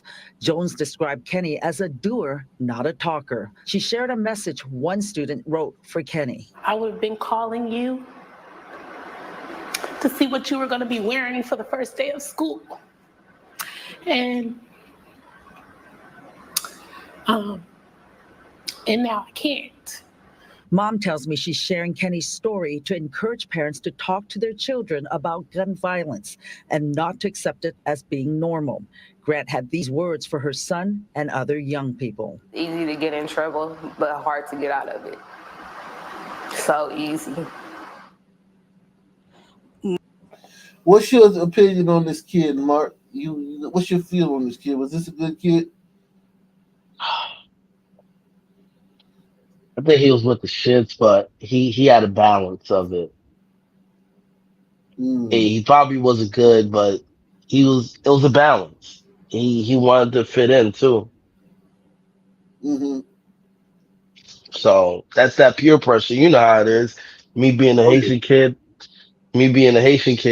I already knew when I was getting bullied. I told my mom right away, like, yo, we're gonna have to buy some Nikes, yo. This shit ain't working. Telling you, man. That's why the kid said, I was gonna call you to see what you was gonna wear for the first day. That's so important. Like clothes and things you can see, non-abstract things are very important with young son teens, man. Exactly. The education is more abstract because it's just something that you acquire. You can't really touch it and see it. Maybe you can see a diploma or something like that, but it's not something you can touch and feel. So it's not as important as how many girls you got or what kind of Jordans you wear. Yeah, definitely, man. Salute the Latinos for Trump, man. Salute Thank to you. yeah, man. Salute to you, bro. Salute to Tonic T, man. Tonic T in the building, man. Shout out to Tonic T. Savage going deep, man. He says, remember, even if everyone voted right, the system could just project that it was a left win, and the Sun revolutionaries and self-guilty whites will act accordingly. They want what you have, and they want you not to have it. Well said, man. Well said. Got Simone Biles in the chat, man. What's up, Simone? Mom had planned a trip with Kenny and his sisters to go to Universal Studios. They were supposed to leave the day after he was killed. Mom tells me he was looking forward to senior year and his high school graduation. She's now planning to hold memorial services for Kenny on August 31st. Christina?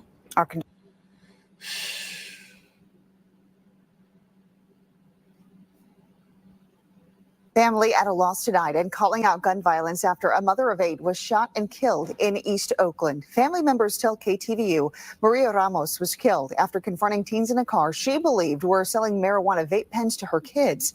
Our crime reporter Wow. Henry Lee live at the Oakland Police Department tonight with the latest in this case, including some new surveillance video. Who did it, man? It was on curious. Brito, man. How do you figure? Well, let's see, man. I just feel it. It feels like an on Brito crime, like, because she approached them. I'm thinking like she probably felt like, okay, these kids, they're on Brito kids. I can talk to these kids. Maybe she doesn't approach some Sun teens. I don't know. Henry.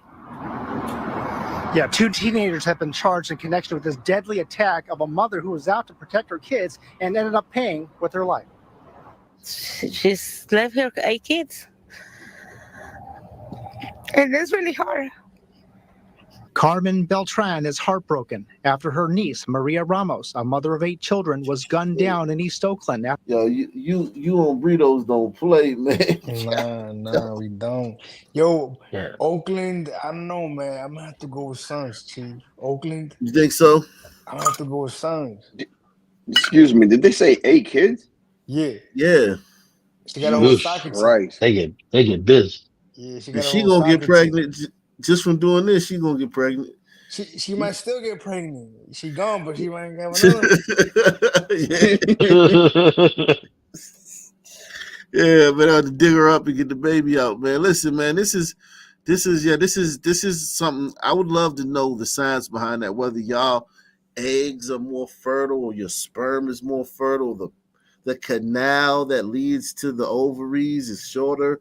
I wonder what it is, man, about y'all, man. I think, believe it or not, man, I think a big part is the fact that we're, Catholic. We don't. I mean, family oriented. Yeah, we really family. Yeah. We go raw family. Birth control, yeah, birth control. Yeah, we don't really do Yeah. birth control like that, And, and on top of that, yeah, you're right. I mean, if you stare at one of these on bridges too long, she might get pregnant, though. Yeah, definitely. It's something about them, man. After confronting a carload of teenagers she suspected of selling marijuana vape pens to some of her kids. We had to change the way they live over here. We don't have to be killing people for no reason, It happened at about 2 p.m. on August 7th. Ramos, visiting from L.A., and her mother, Blanca Velasco, became concerned when they spotted the teens parked outside Velasco's home. Our plan was to tell them, stop coming to our house. The teens left in a blue Toyota. Surveillance video shows that car double parked. Okay, so that's the kid. Let me see if I can slow it down. If we can get a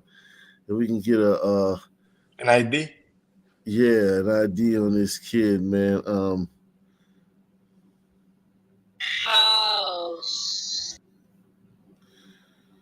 That bop. That's on Brito, yo. Yeah, that's an on Brito. That's That's rare. That's rare though, Wicked, but that's on Brito. Hold up. What do you mean? How do you figure? It happens, man. The bop ain't. Let me see. Boom, boom. He's pretty tall, though. I will say that. Oh, there's He's tall pretty on tall. burritos. Yeah, I'm gonna go with Umbrito. Yeah, yeah, I think it's Umbrito. Or yeah, Umbrito. Yeah, Fuck it. it's rare though they do this. Well, I mean, look, I think it's obvious what needs to be done. I string him like a piñata and beat him like one.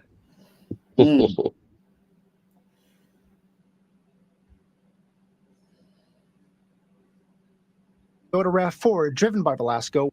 Them stop coming to our house. The teens left in a blue Toyota. Surveillance video shows that car double parked a couple blocks away on Hilton Street near Bancroft Avenue. You can see a Toyota RAV4 driven by Velasco with her daughter as a passenger pulling up alongside the car.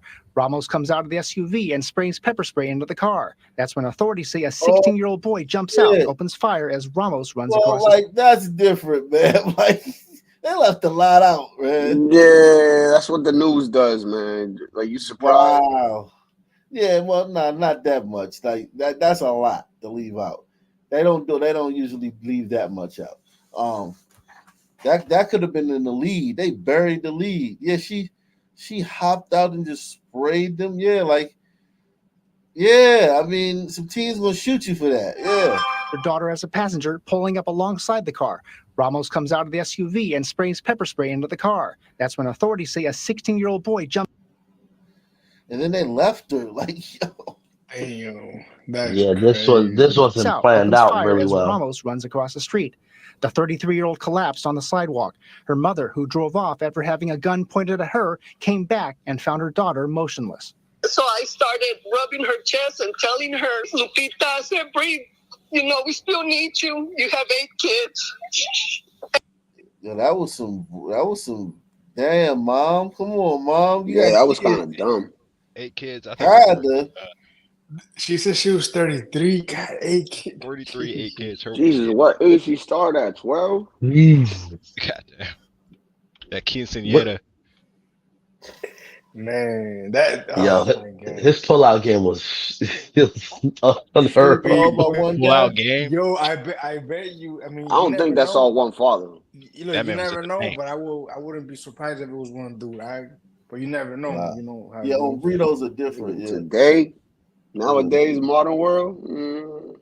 Yeah, burritos still they do that. Yeah, they stick to one. They do stick to one. Don't get me wrong. There's a lot of hood rats out here. That obviously, right? But don't be surprised if it be one dude. Yeah, definitely, man. Pulling up alongside the car. Ramos comes out of the SUV and sprays pepper spray into the car. That's when authorities say a 16-year-old boy jumps out, opens fire as Ramos runs across the street. The 33-year-old collapsed on the sidewalk. Her mother, who drove off after having a gun pointed at her. Yeah, he shot at the mom. Watch him. You see him? He's shooting at the mom and she drives off. That dude, wicked, man. God damn. Hey, listen, man. No, this will get you shot. Yeah, this will get you shot by some teens that's riding around. Her mother, who drove off after having a gun pointed at her, came back and found her daughter motionless. So I started rubbing her chest and telling her, Lupita, I said, breathe. You know, we still need you. You have 8 kids. And she did. She tried. Now, Ramos' 7 daughters, ages 1 to 15. 7 daughters. Now, think about this. Somebody got to take care of these kids. Yeah, I was just about to say that. Yeah. Somebody has to take care of these kids, man. And they're all That's why. What they said, they're all under 18. So it's not like they're all still in school. That's why that lady's suffering right there. She's like, who gonna take care of these kids? She know it's gonna be her. It's gonna be her. She know it. Yo, that's insane. And then look, what if foster care? Like, who's gonna take? Say they put them in foster care, or put them in the system. Who's gonna Spanish take people gonna take them, bro. Who's gonna take 8 kids to keep them together? Who's gonna take 8 kids? I mean, maybe like we'll split them like between nephews and aunts and stuff. But like we will not let them go to foster home, man. Like that's just we just don't do that. Man, they might have. That's a lot of. Yeah, I don't know. Yeah, I get that, man. But like, you're not gonna tell me just like how she had 8 kids. I didn't have like 9, 12 kids. Oh no, we don't know. Yo, are you Latinos for Trump? Yeah, what's up? No, yeah, what's up? Yo, I mean, Qué pedo. Yeah, man. But yeah, man. This is somebody's burden. Somebody just Yeah. got a big burden placed on them. Like this sombrero though, I mean, like, spray the glider kids, spray the tiger kids. Don't spray the sombrero kids or the sun kids. They're gonna kill you. I'm telling you, man. And 7-year-old son are trying to contemplate life without their mom, who herself kicked a drug habit many years ago. Wow. She was a cheerful person, a very lovable person to her and her kids. You know, she was very lovable. She liked taking her kids out all the time. Her kids were the world to her. The victim's aunt had this message for those responsible. It's another way to fix the problems. If you have some problems with somebody, they don't have to shoot nobody. Yeah, but you don't roll up and hop out and spray them with the car. Yeah, with I was about to say that too. Like, yeah, man, come on, man. Nah, man. She Now, ain't the have to get 16-year-old shot, boy but accused of firing the shots has been charged with murder. It's being held at Alameda County Juvenile Hall. Wow. 19-year-old Isaiah Gomez, the alleged getaway driver, has been charged as an accessory. Live. Those kids they're not gonna fry those kids. They're gonna give them some time, but they ain't gonna fry them. Oakland, give them some time in Oakland. Come on, That's now, true. don't do that. What's her name? Pamela Price. Yeah, she's Right. definitely going. Yeah, she gonna look out for him.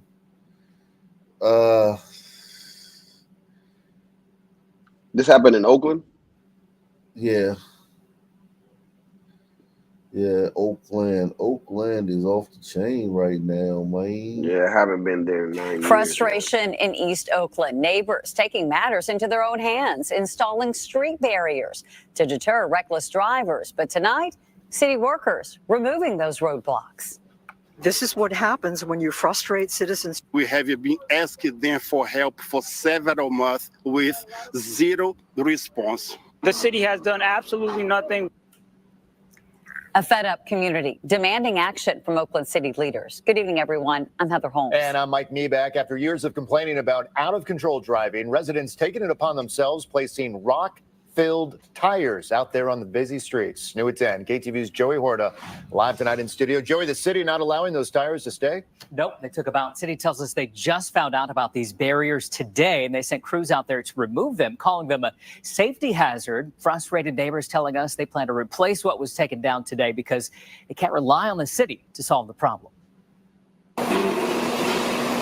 Homeowners along this stretch of East 21st Street in Oakland's San Antonio neighborhood are outraged. I'm not wrong. You're wrong. This is wrong. City crews encountered hecklers Tuesday afternoon while snatching up dozens of dirt-filled tires from the center lane. Now, yelling at these dudes who damn well this wasn't their decision.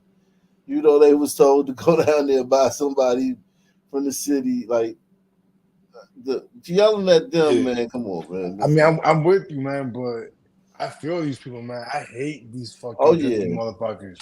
Oh, no, I feel them. I definitely feel Come over here, though. them.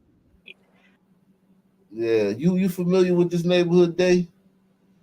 That's in the east. That's the little that's like Chinatown football area. That's the remember last year? Yo, Day, let me find out your ass be out there drifting, Day. Let me find out you out there, bro. No. I was saying last year. That's where remember the Chinese dude that set his girl up to get killed? That's in that neighborhood. Oh, okay. I don't know that one, but your mic, man. Yo, what happened to your mic, man? What's going on with you and your mic? I'm using my laptop. That's why I'm using my phone. That's why it sound like that. Oh man, it's bad. But you in the water. Taking matters into their own hands by installing the tires as a barrier to prevent reckless driving, including sideshows. They almost killed someone. There's a school up there. Kids have been hit on the street. There are people whose cars have been crashed into and totaled. Neighbors claim the city isn't doing enough to protect them.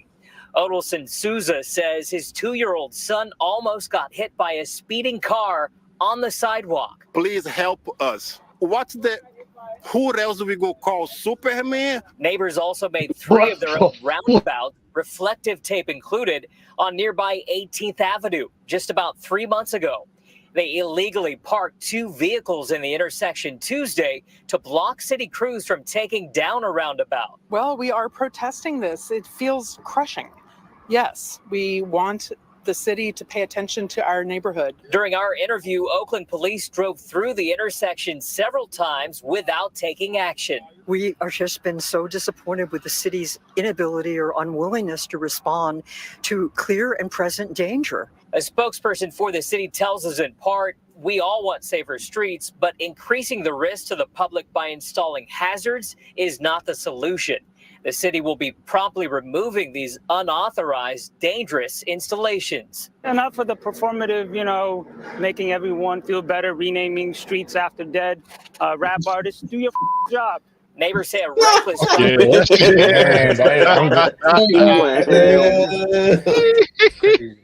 this where they be selling. This where they be selling hella pussy at too. Oh wow. Real talk. No lie. Like if you go down there, it be motherfuckers like from like 6 o'clock in the morning to like 3 o'clock in the morning all day. It be. I swear to God, no lie. And if you push up on them, you'll get your ass shot. Real. Because I know because I tried to get a little thick pee back in the day. So. Yo, that's gonna be one of the best quotes I've ever heard on here. Yeah. What this guy just said was fucking real. For real. Yeah. To take care of the basic shit. Like before you fucking start naming cities after Exactly, man. Dang. The city will be promptly removing these unauthorized, dangerous installations. Enough for the performative, making everyone feel better, renaming streets after dead rap artists. Do your job. Neighbors say a reckless driver hit one of the tires on Saturday, causing the car to land on its side, and hope it will teach other drivers a lesson. He can sue the city though, because it said the city didn't get them to move those birds. That city don't got money. Barricades. Yeah. No, but I guess right though. Think about that and put that in your pipe and smoke it. Yeah, definitely. Without a doubt. I'd be like, it was the city's duty to move that shit. They didn't get rid of it in the time. I got hurt and I want some money. Settle. Yeah, but that city don't got money. More barriers until this. They got money for that. They settle. City, they say, comes up with a permanent solution. Okay, so obviously you can get an idea of the frustration in that community, but what specific action do they want the city to take here? So they want those that center median, I should say, removed from the road, and they want speed bumps put in. They say they're not going to hold their breath though because they're worried. Yeah, speed bumps will do it. Speed bumps do it, man. I ran over a speed bump one time, didn't see it. Yeah, that shit. And I was going like 30. Like I was going like 30, dog. I wasn't going like these motherfuckers. I was going like 30 miles an hour. I was like, oh shit. Because sometimes they the white arrows on it gets over time it fades away. I didn't see that shit. I was like, whoom. It's like, oh shit, I thought I had to fucking check my fucking undercarriage. I was like, what the fuck is going on? That shit will mess up your muffler. Yeah. So yeah, that'll get it done, man. That's all you need. Once you do that, they'll find somewhere else. Yeah, exactly. They'll go somewhere else if you put those things in there, man. The 10 tonight, a West Memphis junior high school teacher is arrested and accused of initiating a fight with an 8th grade student. Hello, I'm Greg Hurst. Stephanie is off tonight. We first reported this last week, and now that student's mother is talking with WRG's Brian Didlake, telling him she won't stop fighting for her son. He's not saying much. He's like he's not himself. Christ. So with a boy, just looking at her, I know her son was giving that teacher the blues. I know that her son pushed that teacher to the limit. I know her son like literally made that man push that man to the point where if he didn't do this, he couldn't fuck his wife when he got home. Whoa, bro. That's how they push you. They push your manhood. Oh, God, man. Damn. Yo, these kids test. I gotta agree with Ak on that. How do you get that from seeing her though?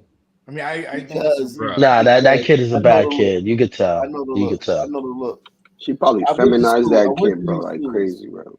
I went to these schools, man. I masculine mom. That's his mom. He grew up. He didn't have much. He didn't have a father. Yeah, he got emasculated by that. She berated him. Yeah, emasculated him. She called him the N word. African DNA. He got African DNA. Like that DNA right there is strong. She ain't got no cut in her DNA. That shit is all no chaser. No chaser. No chaser. So she Like, he's gave right, him no though. chaser DNA. She gave him just she probably lives in a terrible neighborhood. You know what I'm saying? Like, she probably looks at, parenting as like a chore or something, you know what I'm saying, that's getting in the way of things that she wants to do. And she probably does the bare minimum, you know what I'm saying? But, you know what I'm saying? If he was 6'9" or, you know what I'm saying, or ran a 4.24, yeah, I guess she'd shuttle him back and forth to practice. But if he's just a regular little black kid, man, she probably looks at it like a chore. there's no hurt in her face. That's that. So, like, it's like normal to her. And here's the thing, too. Even if she did the greatest job in the world as a mom, he's still a fucking sun turd in Blackiston. So they referred him to some counseling. Kadaria Watkins says that's the reality her son is facing after getting into a fight with this West Memphis teacher, 29-year-old Kenneth Cawley. Cawley is charged with third-degree battery and falsifying a report. Everything played out how it's supposed to be. And Cawley now on administrative leave, according to West Memphis schools. And somebody in the chat said that's high octane. What do you say? That's high octane speculation. Listen, man. Teachers in cities like this, you don't gain nothing by picking a fight with some sun turd. What does that mean? He'll shoot you. He'll get somebody to shoot you. Some fucking dude in the family will come fucking ambush you while you walk into your car after fucking school. All the fucking school administrators are on the side of the kid. There's every fucking new initiative they got is to make the punishments for the kids less. It's to encourage teachers not to report getting assaulted or incidents with kids.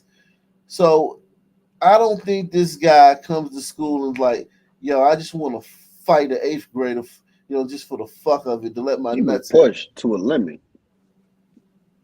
You know what I'm saying? So I you can say I'm speculating, but if this guy was just like, yeah, I'm gonna let my nuts hang, I'm gonna have a fight with an 8th grader. You remember that kid that beat up that woman? Oh, the squishy kid? Yeah, bro. That's a different situation. That's a different situation. He got problems, but it's different. You talking about the kid that was adopted by the white people? Is that what you talking about? Yeah, he broke ribs and shit. They ain't give him 5 years on it? That one kid with the deeper, iPad? something deeper. Yeah, he got cooked 5 years. I don't think he should have over a Game Boy or a phone or some shit. That was a law. They said that was a law, but I think they should have. You think crazy as they say it, they should have just sent him to a psychiatric room. I don't think it should have done it. We can't understand you, Day. That ain't no shit you said, it ain't bro. working, Day. It ain't Oh, working. damn. Yeah, we can't understand the word you saying, man. You gotta drop off and come back up, man. West Memphis schools. Investigators pointing to Cawley as being the agitator of the fight between him and the teenage boy after Cawley tried talking with the teen for using a vape pen. In an arrest report, investigators. So he tried to talk to the kid about using a vape pen, and they saying he instigated the fight. In an arrest report, investigators go back and forth between two videos showcasing the incident. At first, investigators say a lower quality video appears to show the Wander Junior High student being the aggressor, bumping into Cawley as the two were heading into a school office. But that perception appears to have changed with a new video of better quality. An officer saying they see Cawley bumping into the student first, with the arguing starting soon after. Investigators say Cawley could be heard using profanity and calling the student a whiner. The team replies, but it's hard to understand, and Cawley can be heard allegedly threatening the 8th grader with a whooping. That's when officers say the two fought until another staff member broke it up. The detective called me this morning and told me that they made arrests. Okay, because She's lying! During our interview. Wow, Ock was right. He was right. Broke it up. The detective called me this morning and told me that they made arrests. Okay, because She's lying! during our interview, one man in a truck calling Watkins and her son liars. I'm not even worried about that. But my concern is my child and the way he feels and his well-being. I'm not worried about the backlash. I mean, I'm a big girl. I can handle all that. Watkins says her son's future at the junior high is unclear. At this point, I don't know if I'm going to take him out the district and put him somewhere else. I don't know. But I want him to be safe. In West Memphis, Brian Ditlake for your news leader, W.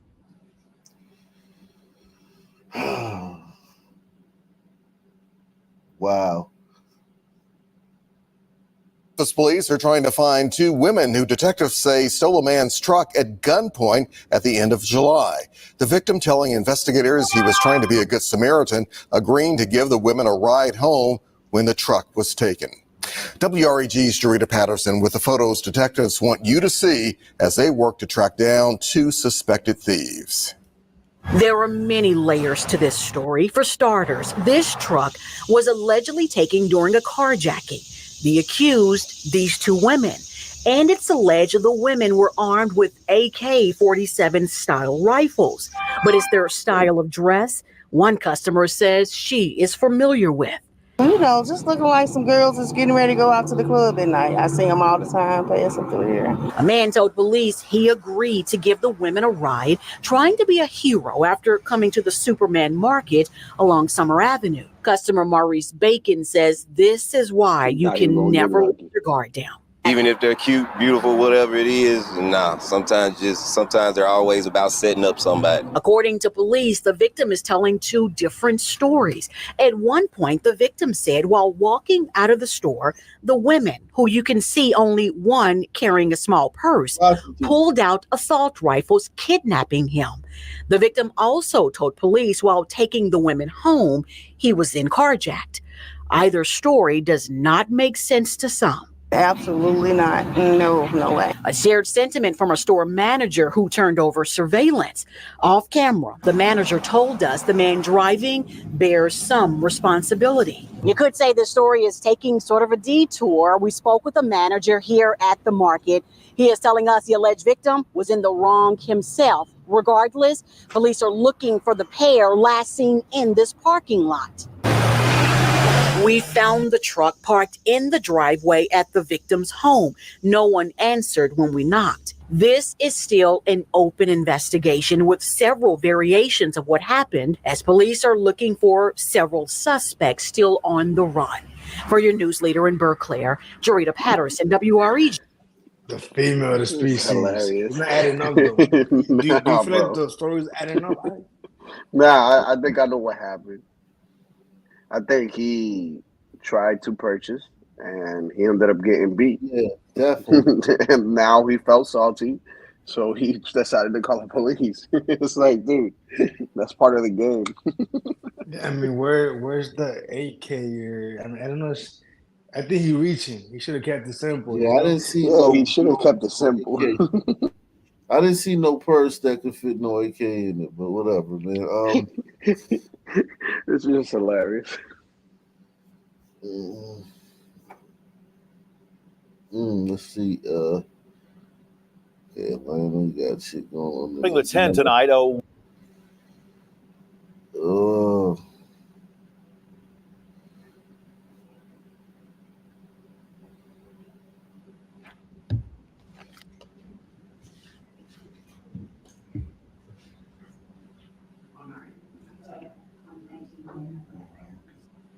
If you have any questions, we will ask that you ask those at the end of this statement. Yesterday at 7:19 p.m., an employee from Taco Bell on Graham Road in Stowe called requesting officers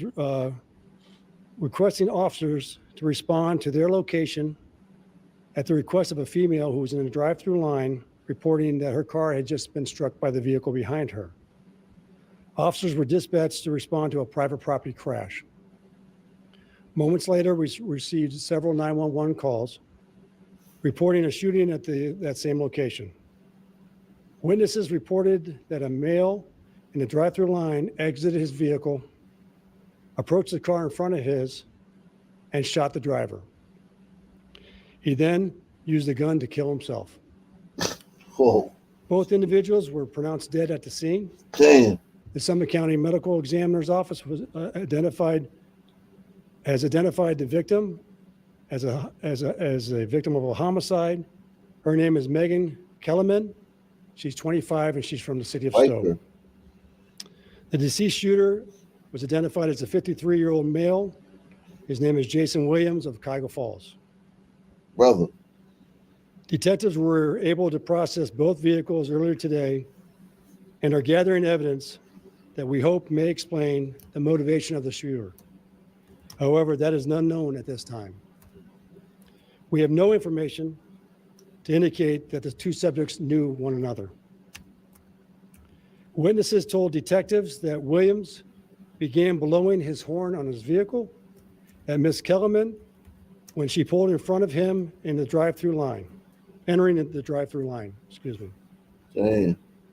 Williams then struck the rear of her vehicle with his car. Through the drive-through speaker, Miss Kellerman asked the Taco Bell employee to call the police department.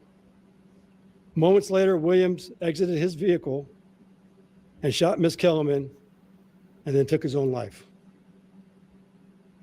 Yo. It's the craziest road rage story I've ever heard, man. That is bananas, man. Yeah, that's a white guy. White guy ain't gonna fucking black brother ain't gonna kill himself. Those News just obtained the body camera video. Somebody gotta mute themselves, man. We can hear everything you're doing in the back. If you're not talking, please mute yourself, man. From Stowe Police. You can see officers scrambling to find out what exactly happened. You can also see the suspect's car up against Megan Kellerman's. Paramedics quickly try to work on both the 25-year-old and the suspect. Crazy. Both were pronounced dead at the scene. That's crazy. So who was the man behind this senseless attack? Investigator Sarah Goldenberg found the shooting suspect wasn't even supposed to have a gun. 19 investigators started digging into the suspect's background the moment we were able to confirm his name. Here's what we've uncovered about Jason Williams. Back in March, Hudson police arrested the 53-year-old for improper handling of firearms in a motor vehicle. He was also charged with OVI and open container. A Summit County grand jury indicted Williams in April, and he had been out of jail on a $5,000 signature bond awaiting trial. One of the conditions of his bond was that he was not allowed to possess any firearms. He also had to wear an alcohol ankle monitor.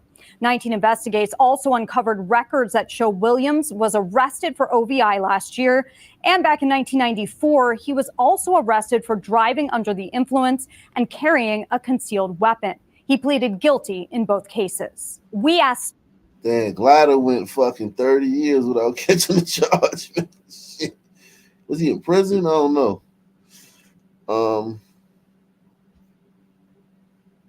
Tonight, within the last couple of hours, 3 News has learned the identity of the shooter and the victim in the apparent drive-through murder. Think about that. She didn't know him. It was just a chance encounter, man. Chance encounter. Suicide in Stowe. Stowe police say 25-year-old Megan Kellerman was the woman shot in her car by 53-year-old Jason Williams, who then turned the gun on himself. All of this unfolding last night at the Taco Bell on Graham Road in Stowe. Good evening. I'm Jay Crawford with Lena Lai. Russ and Christy are off tonight. Annabelle Childers has been following this story all day for us in Stowe. She joins us now live. Annabelle, it's just a horrible story. It really is. And it's a situation that nearby businesses and community members are struggling to process. Also, the loved ones involved in this situation. Someone has already left flowers here in honor of Megan Kellerman with a note saying they'll love her forever. It's been nearly 24 hours since the terrifying shooting began. You're going to need it back. There's been a shooting. Now somebody then shot himself in the head. Copy. Wednesday night, the typical sounds of a fast food drive-through were replaced by gunshots. You're going to have the shooter as well as the victim. Stowe police were dispatched to this Taco Bell, where they found 2 people dead. 25-year-old Megan Kellerman from Stowe and 53-year-old Jason Williams of Cuyahoga Falls. Detectives were able to process both vehicles earlier today and are gathering evidence that we hope may explain the motivation of the shooter. Investigators say the security cameras here weren't working, so they're relying on the testimony of witnesses. Piecing together the story, they say Williams drove into the back of Kellerman's car. He got out of his vehicle, walked up to Kellerman's driver's side window, and fired. Then he turned the gun on himself. There were a lot of sirens and a lot of lights. It was a pretty scary scene. Mario Capone owns the pizzeria next door and says he rushed to the area when he got the news. Well, you know, there were a lot of people here. The parking lot was full. From what I understand, a lot of them were employees going to their next shift. Some of the people on the scene hugging each other, overcome with emotion. Right now, Stowe police say they don't believe Kellerman and Williams knew each other, but they need to comb through more evidence before they can say that definitively. What they can say is this: that this is a true tragedy. And not only the Kellermans lost a daughter, but we as a community lost one of our daughters.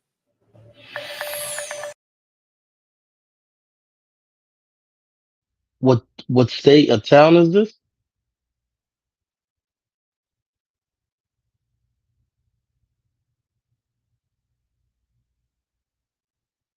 I think you're on mute, Aki. You talking?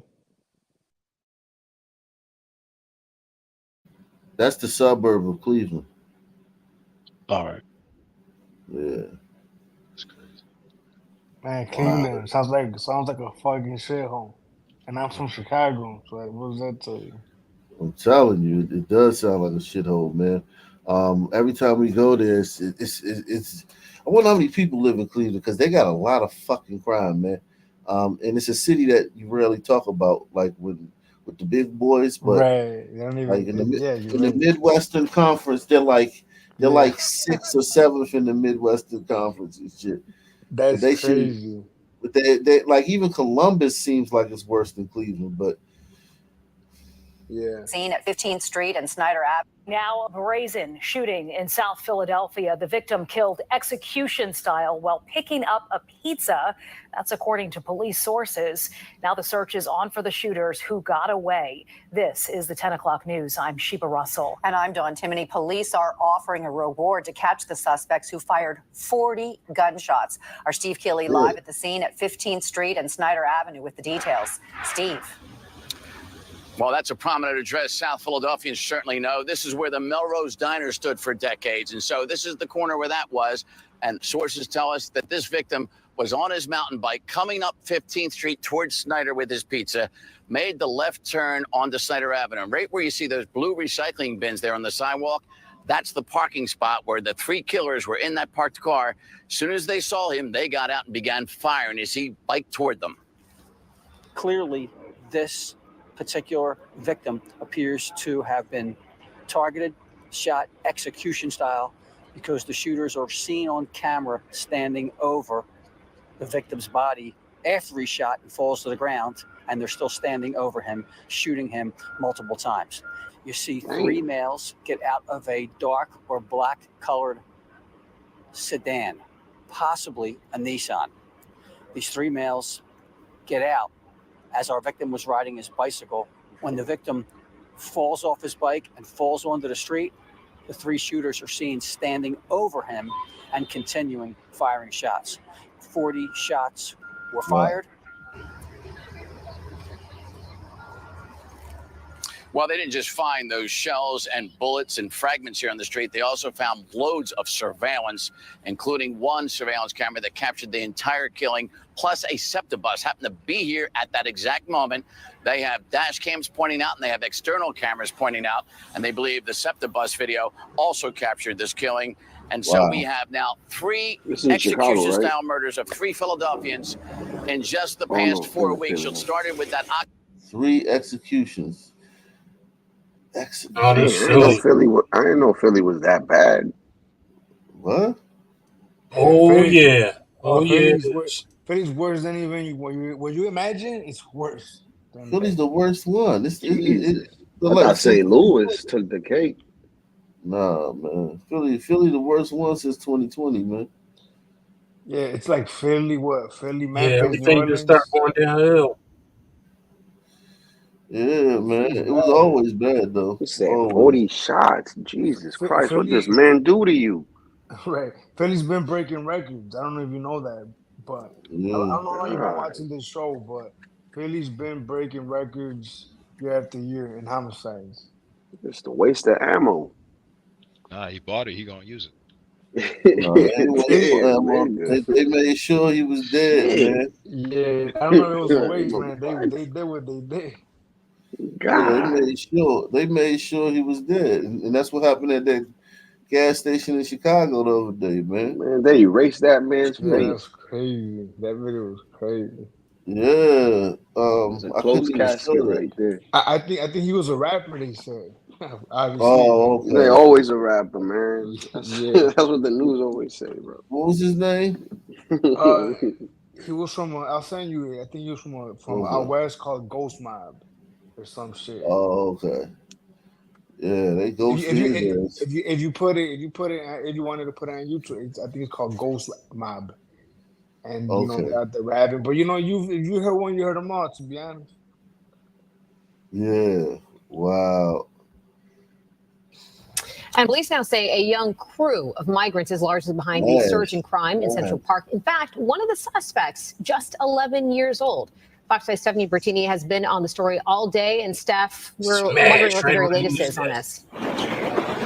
So new details. We just got images of two suspects police are looking for. The NYPD says these two males are connected to this young migrant robbery pattern here in Central Park. It's alleged they targeted two 20-year-olds on Tuesday night and forcibly took 3 chains, a hat, and a vape. This developing story includes at least 10 cases here in Central Park. The suspects, all migrants, according to police.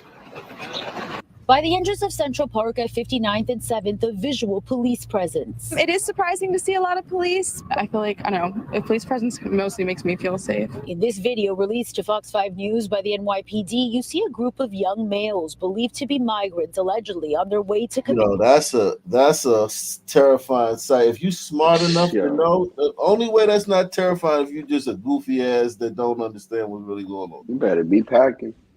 If you hip and you see that, you like, oh shit. You better be packing. You better go John Wick. You like, I hope these motherfuckers walk past me, man. Made a crime.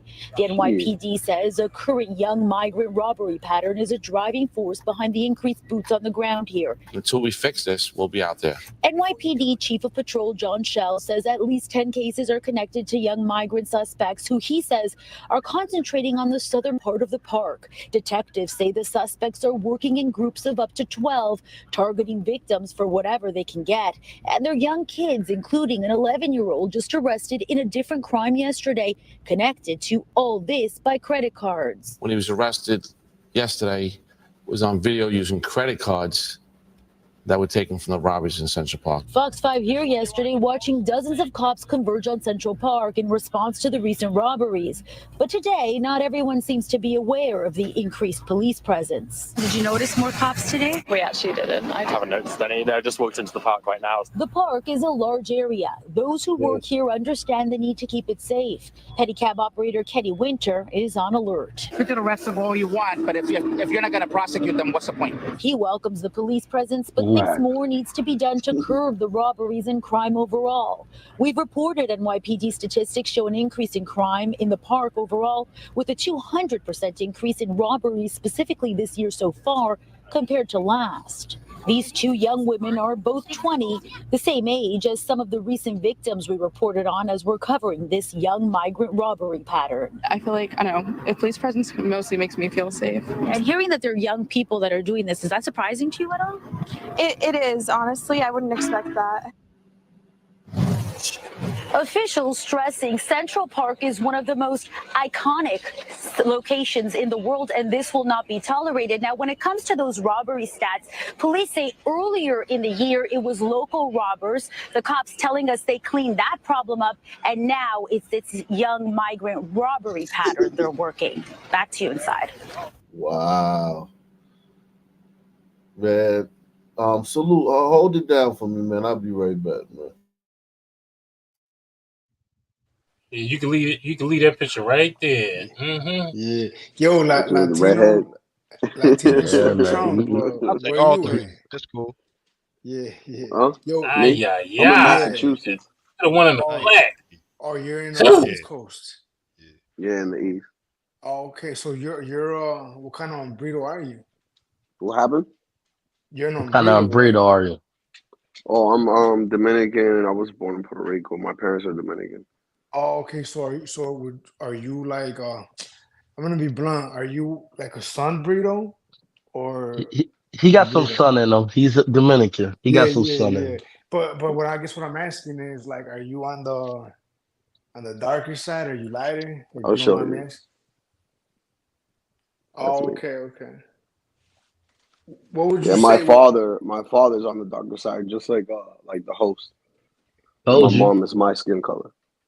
Told you. That's my Yeah. cousin. So I would know where it went. Wait. You said Oh what? shit. No, because we're next door, Haitians and Dominicans. That's what I'm talking about. Yeah, we're all Oh, one. okay. I thought he was It's the your real same life thing. cousin. They also. Nah, What are you, Haitian? I'm Haitian. Haitian's the same thing as Dominicans. We have a mixture of whites, light skinned, blacks. It's all a mixture of everything. But To a certain extent. To To a a certain certain extent. extent, yeah, yeah. to a Yeah. very big extent actually, because Yes, yes. Haitians are We're Haitian's more 100. darker, the darker side, yeah. But We're 80%, if not 90% yeah sons. Dominicans is probably it's like 90.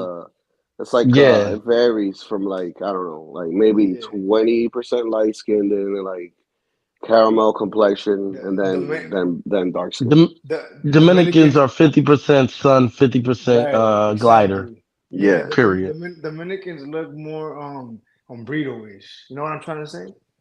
Yeah, Like, yeah, yeah. But they're 50-50 though. well, Like Cause if I show you a picture of my dad, you think that there's he's some also that looks Dominican. like Ak and me, if yeah. not darker. But Yeah. but but I would say three ways, right? I would say black, white, Hispanic looking, right? You know what I mean? Yes.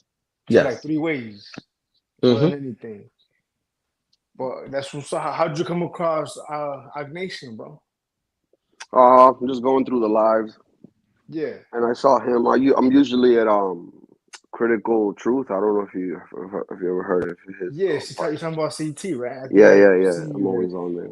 How long have you been on C9? How long have you been aware of Agnation? On live just today on this one. Oh, is It's your the first first one? time, yeah. Oh, dude, look, let me say this to you, bro. Buckle up. Because no, let me tell you why I say that, brother. Because look, I think you're gonna stick around, right? And you're gonna see this is gonna be what I would consider a mind fuck for you, right? Because Yeah.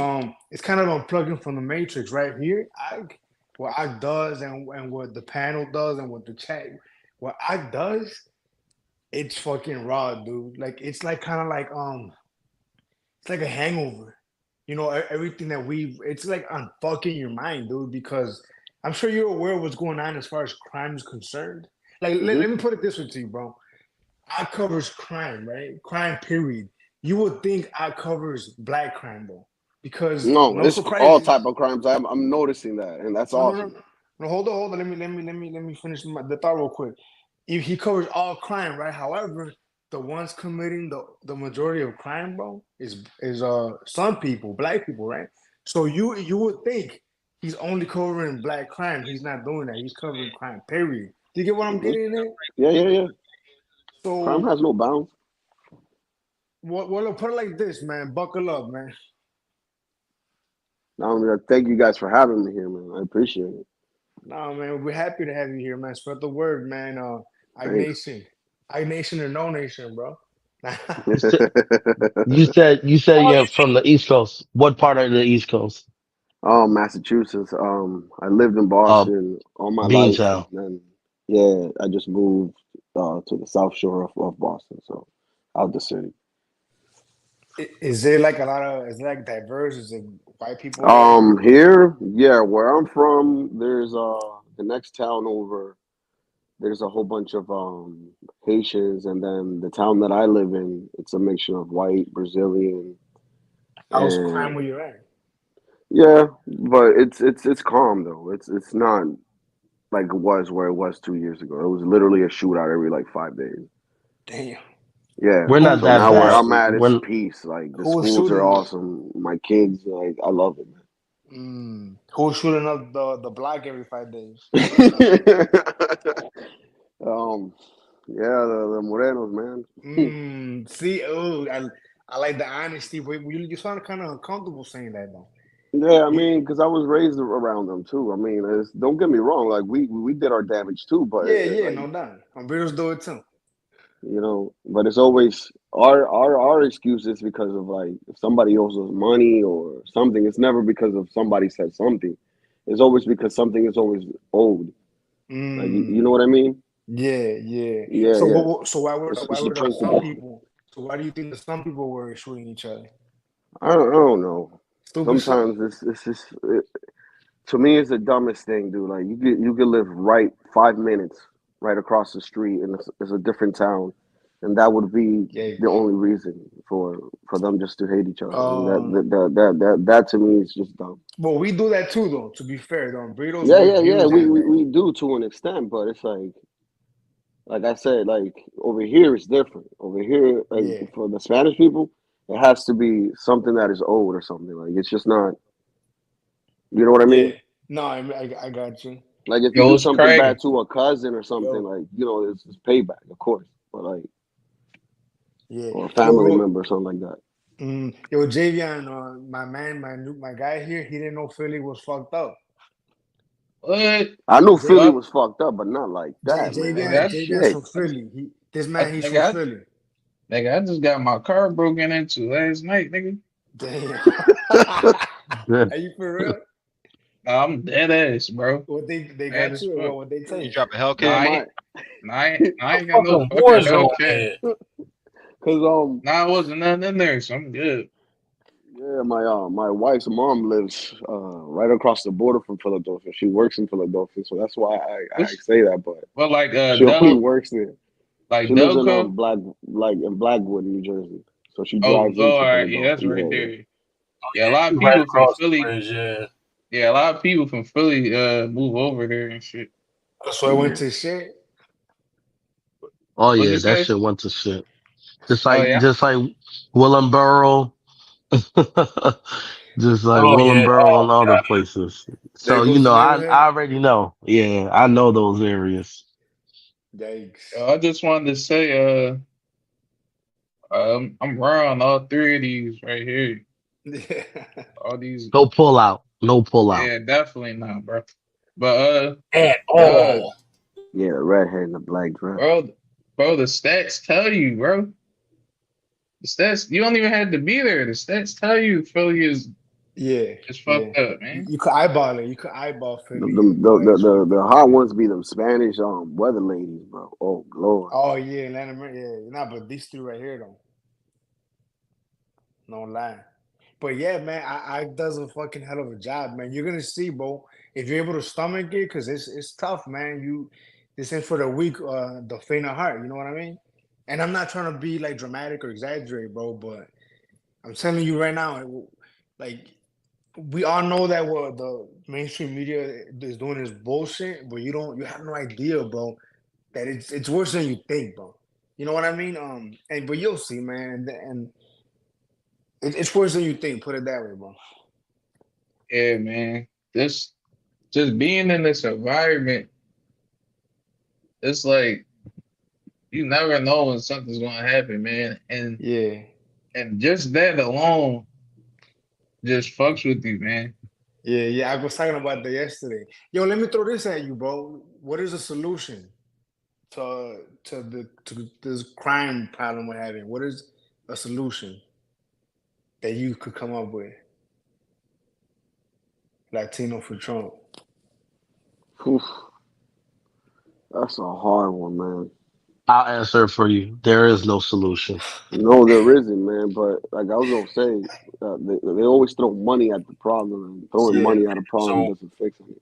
Nah. So you saying there's no solution to? There's a solution, man. Okay.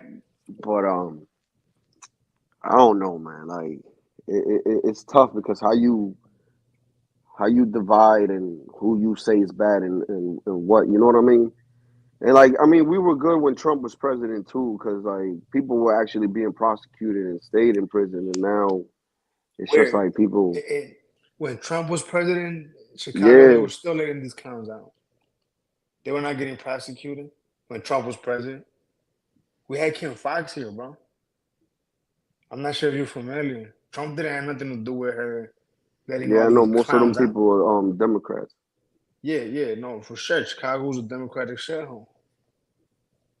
Trump's Yeah, not but gonna Trump can't that's the save you. thing, man. We need to actually hold people accountable, man. Like, and if we can keep them there, and Yeah, but also that's find mental health or mental awareness instead of Bro, locking people up with mental problems. You know what I mean?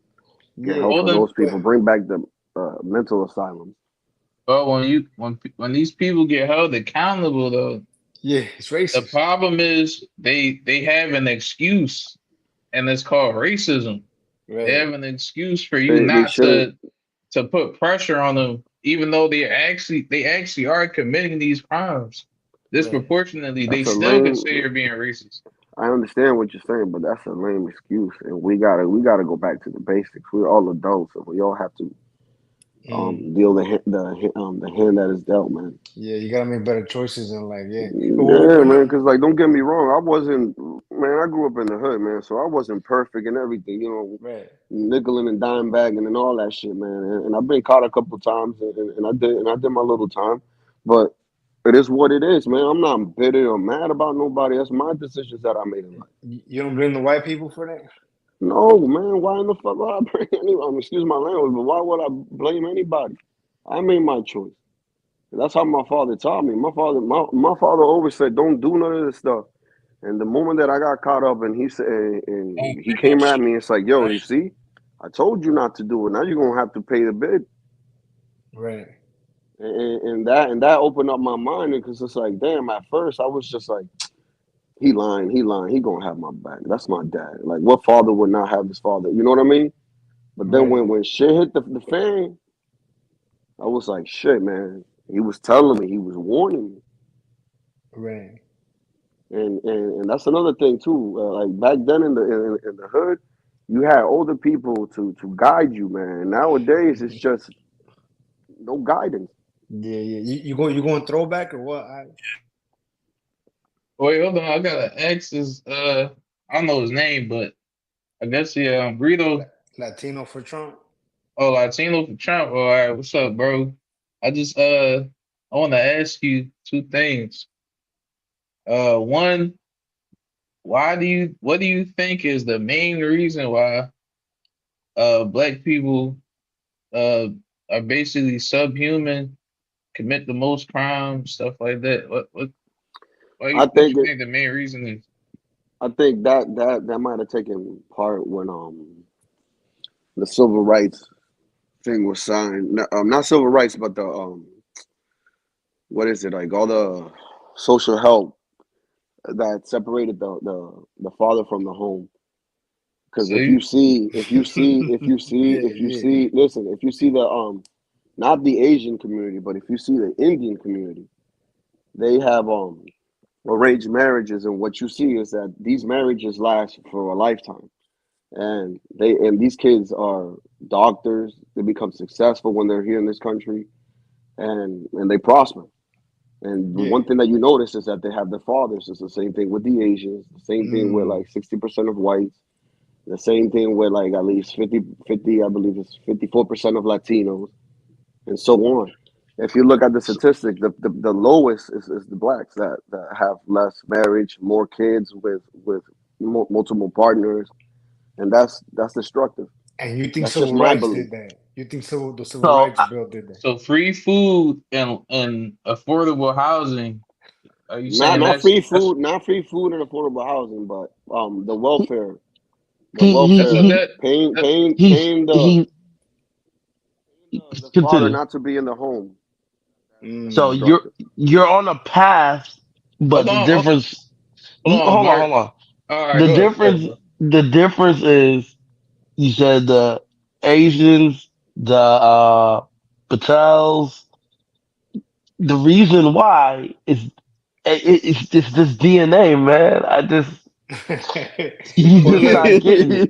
but You look, going deeper than yeah, No, no, it's the look, He ain't truth. heard that before yeah, though. yeah, You, yeah, you got to give him a break on yeah. that. You So gotta you give him want some time. so Yeah. Jovan, you tell him. Jovan, you tell Why him. is it the Jovan. DNA though? I just We got black people that have invented like the air Yeah, conditioner, and that's something that we use worldwide.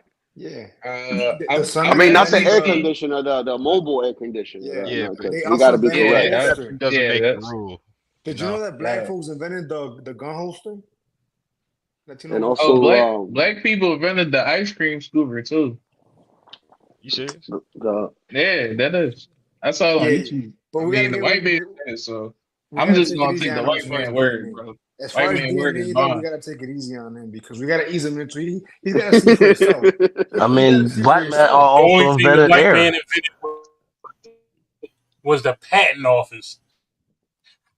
Black people invented the patent office. Well, a lot of Thomas No, Jefferson's I said inventions. A lot of Thomas no, I said the only thing Edison's. the white man actually invented was the Crinkle over the shoes.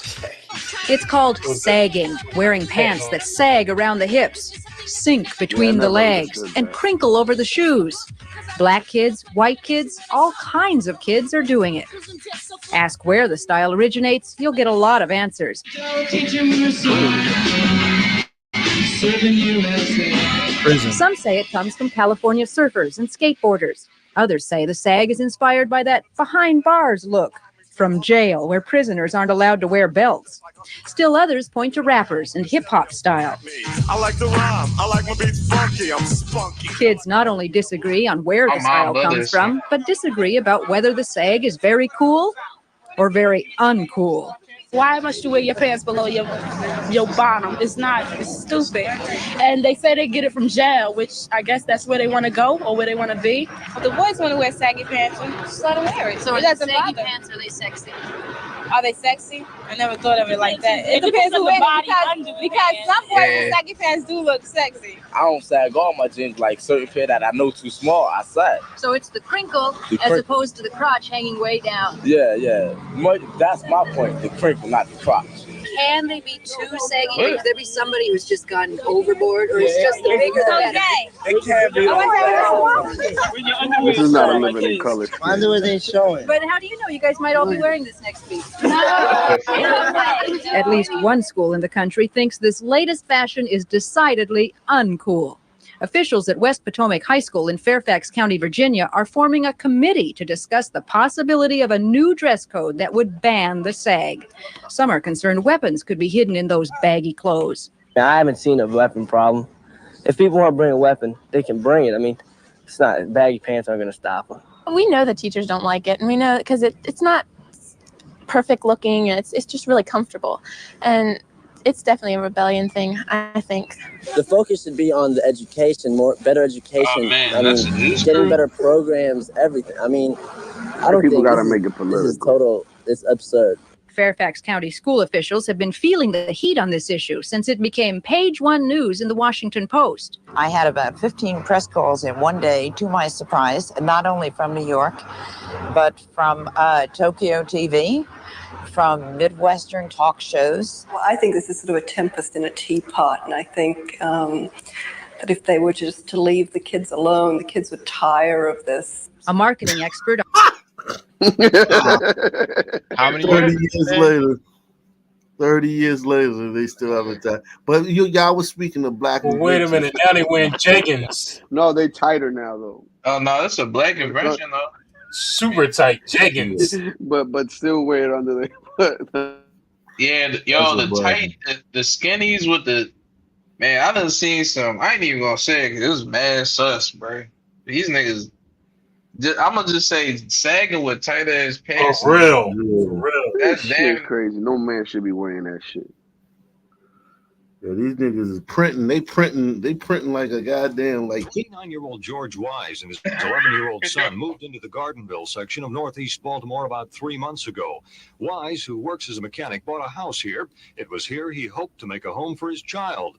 But then in October, the trouble started. First, a friend's car was vandalized. Then somebody started shooting BBs and throwing rocks and chunks of cement through windows.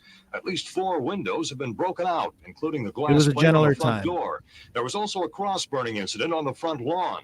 Wise says the vandalism has been taking place between 2 and 3 in the morning. He says the harassment may be occurring because he is a black man in a predominantly white neighborhood. He says he asked for police protection, but that the vandalism continues. This is the type of thing you see on television, you read about it in the newspaper, you see in movies, but you don't really expect it to happen. Them white people, they knew we gotta get these niggas out of here before they get a foothold. and obviously it didn't work, man. And now white folk is on the run, man, in Baltimore, man. They can't find nowhere to live. They ain't no gentrified parts of Baltimore. Yeah, it is, but I mean, those gentrified parts are hunting grounds, man. Else. I am a homeowner. I do work for a living, and I'm not begging asking for any handouts. And I expect to be treated as. Listen, we did videos on Baltimore in the 70s where it was like niggas had already started turning it into a hellscape. So this is just his experience. This is this one guy's experience. Well, last year, Baltimore County Schools spent $376,000 repairing or replacing equipment damaged by vandals. That's enough money to hire about 22 extra teachers. I'm Frances Harden on the scene at Lutherville Elementary School. These are the youngsters of tomorrow who will dictate policy in the next generation. But today, some of them are facing problems from the outside. Yikes. School education. Yeah. This is the He didn't lie. process at work in our public schools, where the instructor is teaching and the students are learning. However, the tedious job of preparing a youngster to cope with college life or an eventual professional career is an awesome one, but not impossible.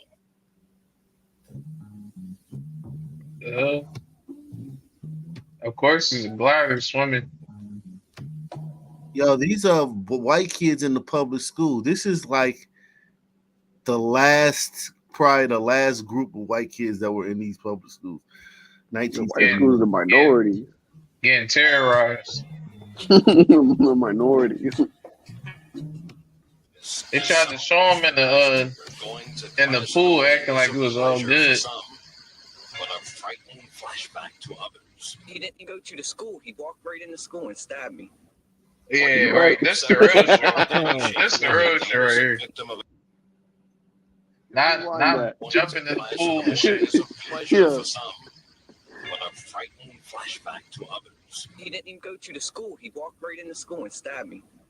1 year ago, 17-year-old Danny Schaefer became the innocent victim of a senseless attack after an unauthorized visitor at the school attempted to steal his prized possession, a transistor radio. Before school day begins, Danny raps with his friends about school assignments, activities, and social functions after school. But the 1-year-old stabbing incident still frightens Danny and those who were there. And I was stabbed last year, right in the lobby in front of security officer, on my arm twice and in my back one time. You saw me? Yeah. Scared the hell out of me. I saw a guy in some guy's back pocket and stabbed him like that. Speaker box, white boy. I was so scared I ran out. Police say the man responsible for stabbing Danny Schaefer is behind bars. And as a result, school security has been beefed up to be on the lookout for trespassers that might hamper the learning process. Tomorrow, in part 2 of our series, Reading, Writing, and Restlessness in Our Public Schools, we'll look at a shooting incident by an outsider that resulted in a system-wide policy that prohibits security officers from wearing guns on school grounds, and we'll go to a PTA meeting where constructive criticism is being used to bring about positive results, even if it hurts. I'm Art Norman. We'll continue our series tomorrow. Wow. Constructive criticism, even if it hurts? Yo, this is definitely the last time. This was the last era for a lot of shit, man. Tomorrow night on News Scene Update.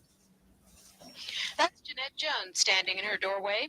She's home today, just as she has been for 4 months since slipping a disc in her back. And who receives $285 a month in assistance.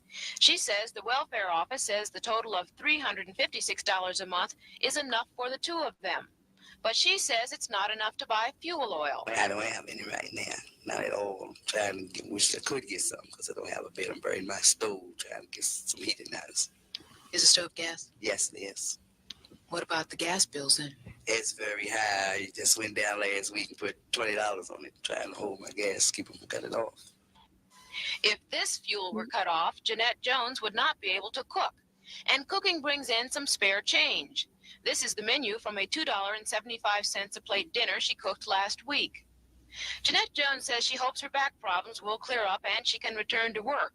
But in the meantime, the fuel assistance program will take away some of her work. Wow. Oh, man. Her back I hurt, don't but she remember. cooking meals. I don't remember that time, living like They that, still man. they still making meals. For us, People the do story that began when a now. catalog standing by at the end of 20th. This was like pre-rap too. Wasn't Yeah, this is 79. Casino in Atlantic City, which has adopted the Susan B. Anthony as its official coin. And Caesars is holding a Social Security number giveaway on October 7th, which features the dollar coin. And whoever number is picked Families will go to sleep on Stadium. Very good. Tonight, these two Cambodian families will go to sleep on clean sheets with full stomachs and with some there's confidence burritos that at tomorrow first. will bring more of the same. The Conditions here in the Asians, basement of the Cambodians. University of Maryland, Baltimore County Relay Center, though all sleep on cots in the same room, are probably better than conditions in the refugee camp in Thailand, where we're told these 12 people lived for 4 years. Tonight, they learn English getting all the lessons. resources. Today, 17-year-old Loom and his older cousin Thongdam went to work for the first time. The first day that I work today, What did you do? paint the wall. How did it go? Did you like it? Yes, I like it. What about your friends here? Did they work today too? Yeah, they work today too. What did they do? They wash the asphalt machine. Would you ask them if it went well? ดีว่ามันดีว่างานดีดิดี Yes, they well.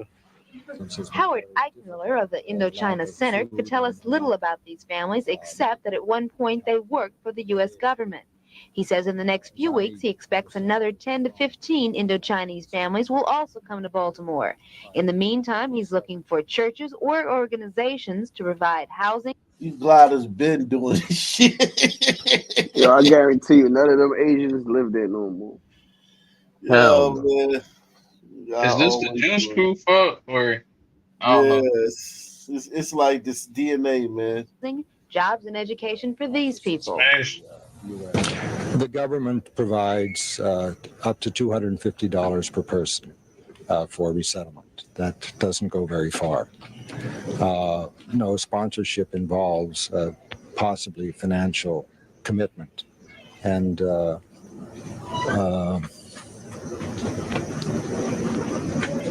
that's why we're asking that the sponsors be churches and organizations, that individual families cannot meet the needs. If you're interested in helping these families in any way, the number to call is 235-3535.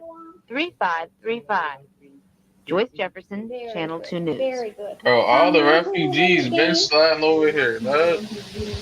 You gotta remember, Last Asian week, 58-year-old Gladys Black Jews crew and gliders is DNA. They love helping. They just love it. who lived here in the 1100 block of Argyle Avenue, was brutally murdered. Like so many other senior citizens, she had not set aside any money to take care of her funeral. But because she touched the lives of so many of the people who live around here, this week, many of her neighbors have banded together to try and see what they can do about giving her a decent funeral. Going up, right on up, until all the older people in the block knows this block ever since they have been here. She looked after her. I've seen her go over there. No, she thought that I'm not She was more or less like a a mother to everyone here. She's been like a mother to me because from my time knowing Mrs. Blackwell, she's always treated me like a son. She's always corrected me. And I can truthfully say about the people in the neighborhood that she's always corrected everyone on the street, including the, little kids from growing up right on up.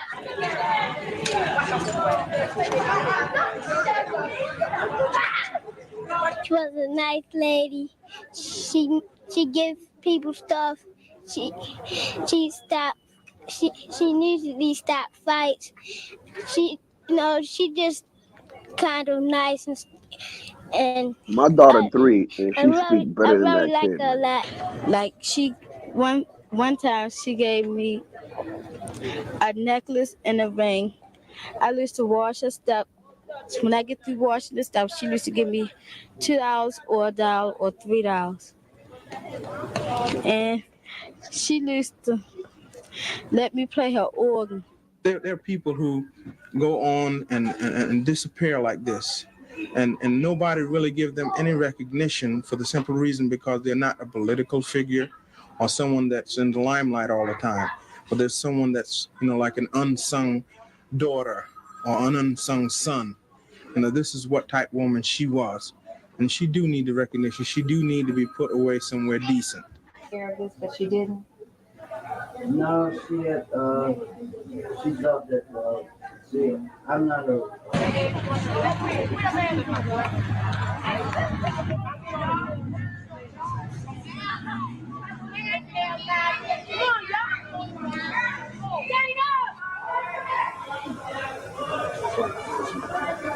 What kind of a person was she, and was she known to everyone here in the neighborhood?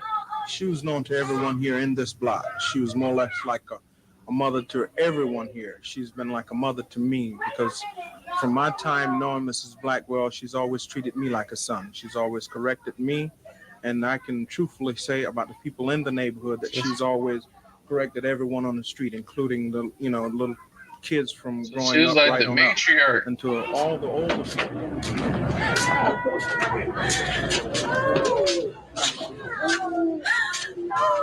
There's a lot of people out of work because of this. And, it's a sad thing to think that I got to stand here and say this, and I lost a couple co-workers of mine. But if the lift had been much closer to the ground, and it would have never happened, because even if the crane had a fault in it, which I don't believe it did, it would never turn over.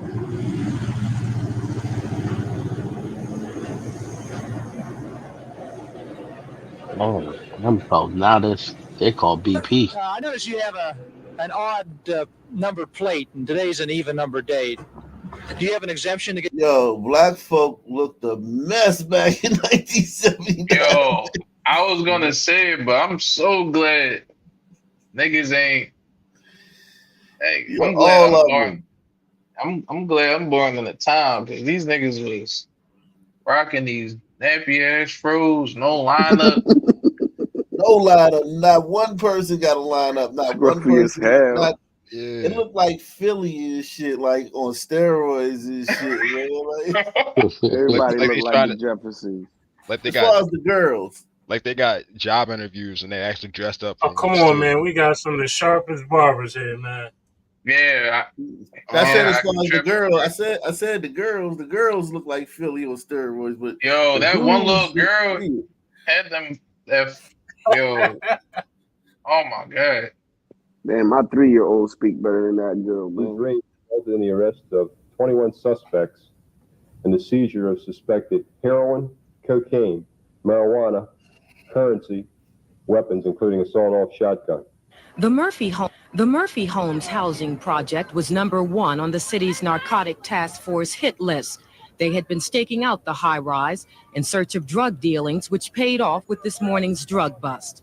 Authorities say their latest effort to crack down on drug trafficking and other related crimes. This 82, 84, and people already starting to look better. You know what I'm saying? Yeah. That's the same microphone they use this. Yo, Yeah. Yo, if you think You think well you said black women should rock their natural hair, right? Like would you Yeah, so go ahead. is this a cool hairstyle or This was the '80s. This was the hairstyle of the early '80s, though. In housing Even projects. even white women wore it. Even white women wore this stuff. Will consist of narcotic officers routinely staking out the hallways and premises of various units throughout the city. Residents say the new program is the best thing that's happened to the Murphy Homes project in a long time. I love it because I have an 8-year-old son that doesn't have anywhere to play. When he invite my company around, they're afraid to come around because of the drug addicts. My kids can have somewhere to play and forget about the danger and all that. I'm just so happy they are really doing this. Residents say they can see the results of police patrolling already. Dolores Ramsey, News Scene 2. Yeah, nothing but fly beats around floating around.